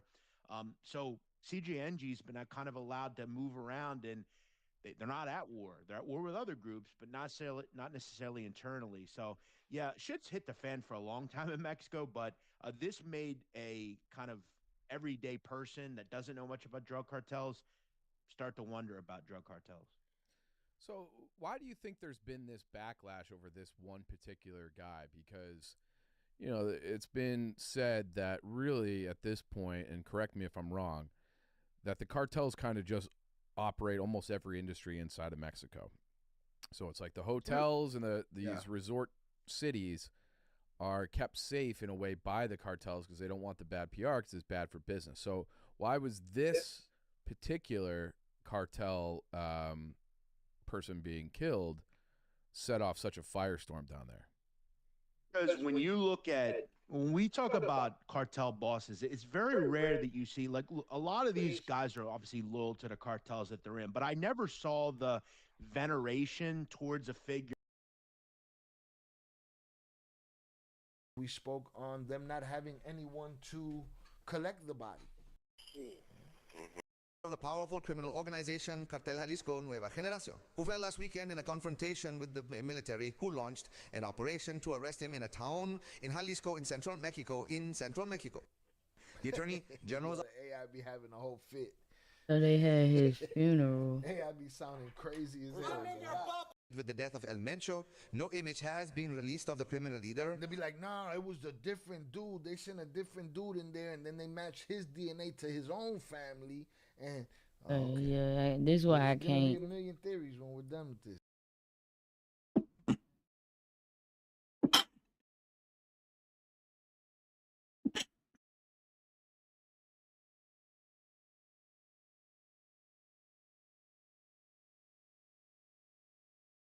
I can't. I be really like Y'all think watch rapper the video. funerals be expensive? Wait until you hear about El Mencho's $1 million send-off. We talking about a funeral that had a giant rooster made entirely of roses with CJNG carved on top. Over 30 massive flower arrangements with 1,000 white roses each. A gold-plated coffin worth more than most people's houses. And a security operation that involved military helicopters and dozens of armed vehicles. This wasn't just a funeral. This was a cartel boss getting buried like royalty. And the Mexican government had to deploy an army just to make sure his own funeral didn't turn into a war zone. Today, we breaking down exactly how much the Jalisco New Generation cartel spent to bury their leader. And trust me, these numbers gonna shock you. Starting things off with Nemesio Oseguera Cervantes, better known as El Mencho, because this man wasn't just any cartel leader. He was the head of the most powerful criminal organization in Mexico. And when he died, his funeral became a display of wealth that shocked even government officials who thought they'd seen everything. For those who don't know who El Mencho was, this man built the Jalisco New Generation cartel from the ground up into a billion-dollar empire that controlled drug trafficking routes across multiple countries. Born in 1966 in Michoacan, Mexico, El Mencho started as a small-time avocado farmer who got involved in marijuana cultivation before eventually taking over what would become the CJNG. But calling him just a drug dealer would be like calling Jeff Bezos just a book salesman. This man was running a multinational criminal corporation. El Mencho's nickname El Señor de los Gallos, the Lord of the Roosters, came from his involvement in cockfighting, which is where a lot of his early money came from before he moved into drug trafficking. The rooster became his symbol, his trademark. And when the CJNG put hits out on people, they would often leave rooster feathers as calling cards. That's why that giant rooster made of roses at his funeral wasn't just decoration. It was a symbol of his entire criminal empire. By the time of his death, El Mencho had a $10 million bounty on his head from the DEA, making him one of the most wanted men in the world. His cartel controlled trafficking routes from South America through Mexico and into the United States, moving cocaine, fentanyl, methamphetamine, and heroin worth billions of dollars annually. But more than that, the CJNG had become known for their extreme violence and their willingness to go to war with both rival cartels what's up, and the Mexican Cam? government itself. What made El Mencho different from other cartel leaders was his military-style approach to organized crime, while other cartels Cam BCTF just followed. Oh, what up, Cam? What's poppin'? What's poppin'? Appreciate the follow. Appreciate you liking a live. Appreciate you tuning in tonight. You feel me? I'm really just updating myself on the news. What you got going? What you got going? Focused mainly on drug trafficking, El Mencho built the CJNG into a paramilitary force with armored vehicles, helicopters, and weapons that rivaled what many national armies possess. His organization didn't just sell drugs, they controlled territories, collected taxes from businesses, and operated man. like a Appreciate shadow you government tuning in in. areas of Normally I'd be Mexico playing where the the game, official but right government now had little control. The man I'm was on also some known for other his intelligence and platforms, so strategic yeah, thinking. feel Unlike flashy me. cartel leaders who loved attention in social media, Since El I'm on the Mencho other stayed in the platform. shadows, rarely being photographed, and I'm really almost never doing like a making little public world statements. He news. let his actions I speak done for did a little themselves, and Jeffrey those actions Epstein. included We getting into the declaring war on rival cartels. I think I'm cartels, gonna do the attacking war that's Mexican going military on, you know. convoys, and building a criminal empire that You generated gotta an stay estimated updated in the $50 world billion today. annually at its peak. Now let's move on to March 2nd, 2026, because that's the day that changed everything for the CJNG and set the stage for what would become the most expensive cartel funeral. I can't believe they just had his funeral. According to Mexican intelligence sources, El Mencho had been suffering from Seemed kidney like just the failure other day for he several died. months before his death. The man who had evaded capture for over a decade, who had survived multiple military operations designed to take him down, who had built one of the most powerful criminal organizations in the world, was ultimately taken down by his own failing health. The official report states that El Mencho died of natural causes related to complications from chronic kidney disease. But here's what really got people's attention. He didn't die in some remote mountain hideout or underground bunker. Oh, this nigga had kidney disease. And they saying the government took him out. I don't know, man. It's so many conspiracies. This is why I love reacting to stuff, because it just be so much information that just what do you call what is that word? Debunk. There's so many different things and so much information that debunks other information. Like you might expect. According to sources close to the investigation, El Mencho died in a private medical facility in Mexico City, where he had been receiving dialysis treatment under a false identity. The discovery of his body wasn't immediate. For about 48 hours after his death, even Mexican authorities didn't know that the most wanted man in their country was dead. The medical facility where he died had been treating him under the name Carlos Ramirez, and it wasn't until his fingerprints were processed through the system that authorities realized they had the body of El Mencho. What really shocked investigators was how the body was discovered. A routine inspection at the medical facility led to the identification, but by that time, CJNG operatives had already begun making arrangements to claim the body. Mexican intelligence later revealed that the cartel had a detailed plan in place for exactly this scenario. They knew their leader was dying, and they had prepared for his death months in advance. The Mexican government faced an immediate dilemma. Look at all that. They said 188 packages of cocaine. My God. On one hand, they had finally gotten their It's billions of dollars. hands on one of the most Maybe wanted criminals trillions. in the world. On the other hand, they knew that El Mencho's death could trigger a violent succession war within the CJNG, and how they handled his body could influence whether that transition would be peaceful or bloody. Intelligence reports from that time indicate that within hours of El Mencho's death being confirmed, CJNG operatives began mobilizing across multiple Mexican states. Phone intercepts revealed conversations about bringing the boss home and preparing for the biggest event in cartel history. The Mexican government realized they weren't just dealing with the death of a criminal. They were dealing with what could become a national security crisis. The location where his body was found also revealed something important about how El Mencho had been living his final months. The medical facility was high-end, discreet, and had been providing treatment to wealthy patients under strict confidentiality. That means he had the best care. This was where Mexico's elite went for medical treatment, and somehow El Mencho had been receiving care there while being the most wanted man in the country. Federal authorities later revealed that El Mencho had been using multiple fake identities and had been moving between different medical facilities for months. The kidney disease had severely limited his mobility, which explained why DEA and Mexican forces had been unable to locate him, despite having some of the most advanced tracking technology in the world focused on finding him. The medical staff at the facility later told investigators that Carlos Ramirez had been a quiet patient who always paid in cash and never caused problems. They had no idea they were treating the leader of Mexico's most violent cartel. When his identity was revealed, several staff members required police protection because they feared retaliation from either the cartel or from rival criminal organizations. But in the case of handling El Mencho's remains, the Mexican government made a decision that shocked law enforcement officials around the world. They chose to release the body to his family rather than keep it as evidence or leverage against the CJNG. According to sources within the Mexican Attorney General's office, this decision wasn't made lightly. Transform it into a shrine for El Mencho was absolutely insane.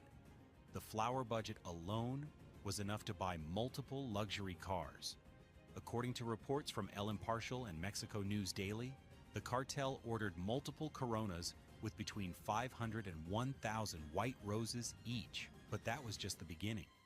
They also commissioned custom floral arrangements that were more like art installations than traditional funeral flowers.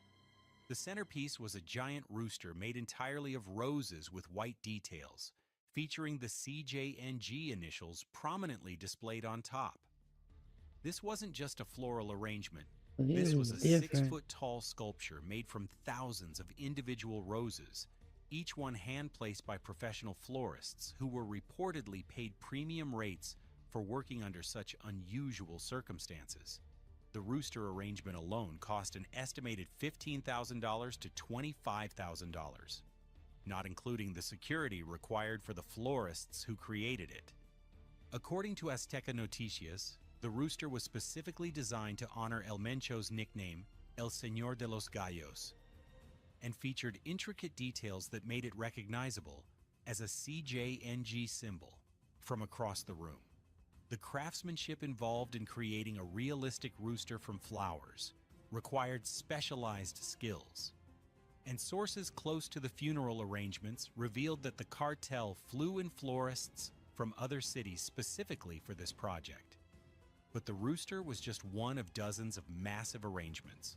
Reports indicate there were 20 to 30 large coronas, each containing 500 to 1,000 roses. If we conservatively estimate premium roses in Mexico at $2 to $5 per stem, and factor in the labor costs for arrangements of this size and complexity, the total flower budget was easily between $50,000 and $150,000. I don't care about that. I want to know. That this in what I sources had to describe realize as a what prime I'm location watching. within the cemetery grounds. Premium burial plots in this area can cost between $10,000 and $30,000, but the What? CJNG reportedly purchased an entire section to ensure privacy and security for the burial site. But what really drove up the costs were the memorial services and reception arrangements. The CJNG organized food and drinks for hundreds of mourners, including cartel members who traveled from across Mexico and potentially from other CJNG leaders in one location was too tempting for some criminal organizations to ignore. And Mexican authorities knew that any violence during the funeral could trigger a cartel war that would spread across multiple states. The helicopter surveillance wasn't just for show, it was actively monitoring communications and tracking the movement of known cartel members in the area. Government sources later revealed that they identified dozens of high-ranking CJNG operatives who attended the funeral, providing valuable intelligence for future operations against the organization. What made this security operation unique was that the Mexican government was essentially protecting a cartel funeral.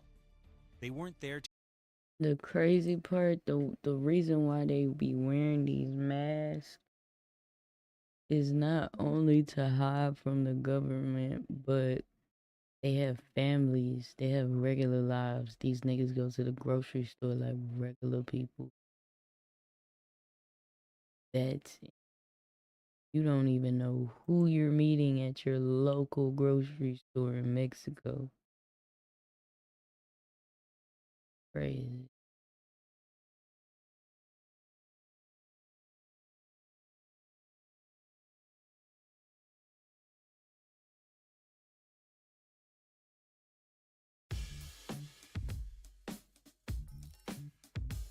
They're randomly shooting motherfuckers at every goddamn official business.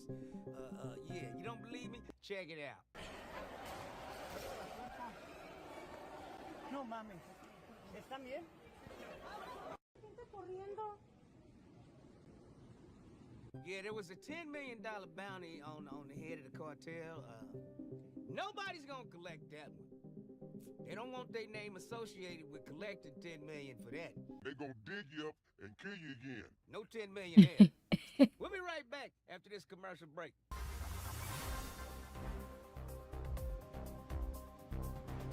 1% cash back rewards. Yum Yum ain't having it. China ain't having it. So, you know, Russia definitely ain't having it. So, you know, yes, the world conquest is slowing down. Slowing down. You know what I mean? You're running into some motherfuckers where everybody in the country is in the military. And it's hard to spy unless you're Asian. How the fuck you gonna go over there with a Jewish beard and a yarmulke and say you You easy to spot is what the fuck I'm saying. Hold on. Hey, Kim Yum Yum. No, I'm a citizen. I live here. I do. What? No, I'm not the spy. I'm not. Trump is so jealous of Obama for some reason. Everything that Obama does just triggers this motherfucker. So Obama said that in an interview and said that there are aliens, he just don't know where they at. So Trump said Obama's in trouble for giving away classified information. Say what? Well, he gave classified information. He's not supposed to be doing that. You know? So aliens are real? Well, I don't know if they're real or not. I can tell you he gave classified information. He's not supposed to be doing that. He made a big mistake. He took it out of classified information. No, I don't have an opinion on it. I never talk about it. So Spielberg must be in trouble too, because he gave it up years ago. He gave it up with E.T. for the children. He told the children that there were aliens, and they just moved in the house with the little white children, because, you know, they just love aliens, but better not come over the house and visit. And what was the other one? Close Encounters. Yeah, when doom, they playing the music for the little aliens and come down and sharing technology. So, anyway, Trump said he's gonna outdo Obama, because Obama said there's some aliens, he don't know what it is. Well, Trump said he's gonna release all the alien files and show us where the aliens is at. Anything to distract from them Epstein files. So the alien files shall keep you distracted while he runs away from the Epstein files. That's all it is. That's all everything is. Now we must attack Iran again. Because in, what was that, 2025? He said we had the perfect strike. We destroyed all they... What the hell was that? And she looked shocked like a motherfucker. Yeah, like I said, alive and well, and ain't in nobody's jail, because this handsome hoe that they got in jail do not look like the bitch that's roaming the streets. Check it out. Gielan? Do I know you? You're not Gielan? No, sorry. No? Oh, I used to order hella pizza off of her. Oh, really? She always delivered, yeah. What the hell was that? And she looked shocked like a motherfucker, nigga. That motherfucker said, I used to buy pizzas from you. Miss Maxwell's location was right there in Quebec. Yeah, she didn't go that far. She just left the States and went right across the border to Quebec. And just up there living the life of Riley after just, you know, feeding children to her celebrity friends. We'll be right back after this commercial break. Epstein's good friend, also known as Bill Gates. Yeah, Microsoft. Yeah, Microsoft. Anyway, this motherfucker was indicted for killing off millions and millions and millions of human beings. Well, there was something else, another article about Bill Gates that came out today that said he I hate the way Robert RFK when you talks, like, bro. Indicted in the Netherlands for lying to the public. He sounds like he took the vaccine. I know where you ain't gonna go, and that's the Netherlands, because that's where you're indicted to be put on trial and put to the death by a firing squad or hanging. It sounds like he took the vaccine. Shaky ass voice. Answer the question. Okay. And the old dude just laughed because he know he probably got 2 days to live anyway, so what the f*** he scared of? We'll be right back. Yes, what the f*** you and a bunch of your friends deserve. We'll be right back after this commercial break. Hang him!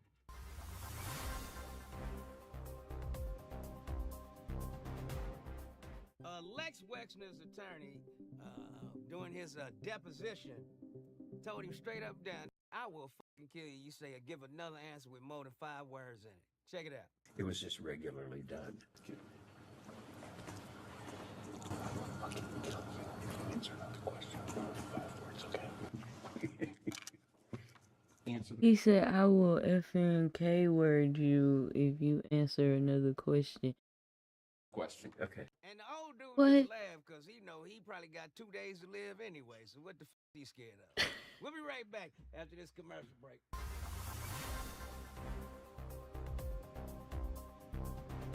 Yo. Boy, I'm telling you, look, you just need to leave people alone, especially if they working at a fast food restaurant where grease is popping, their fingers is getting burnt, they getting paid minimum wage, and they can't pay their bills. They probably working 2 to 3 jobs a goddamn day. And this Little Caesar wasn't having it. I mean, Caesar Chavez, that is. This motherfucker, Caesar, was not having it. Check it out.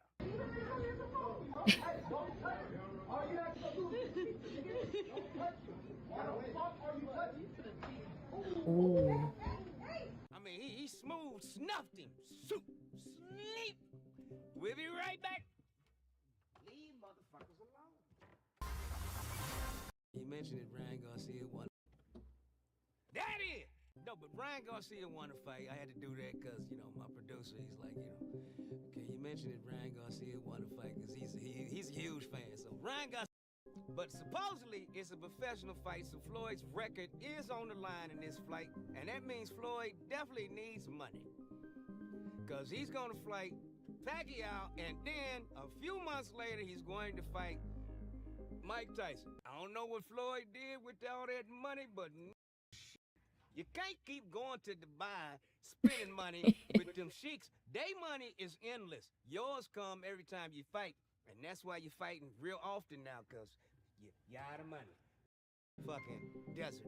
Still a desert. You can get a motherfucking Rolls Royce over there. It's History Month. I need one of you young ladies to open the door for me. Everybody's gonna see this. If you don't do it, they're gonna get on you. So you better come. And making a white woman open the door for me. Yo. Ew. Good girls. We love that. And then you gotta tell me Happy Black History. Black History Month. You're welcome. Boy, they lucky I wasn't white. I'd be like, nigga, fuck you. Open up your own goddamn door. Happy nigga month, motherfucker. Yo. St. Louis, Oh my God, they done flagged me so many times. Let me just get off of TikTok. I cannot do a stream. Strictly gotta be on Twitch. Get off here.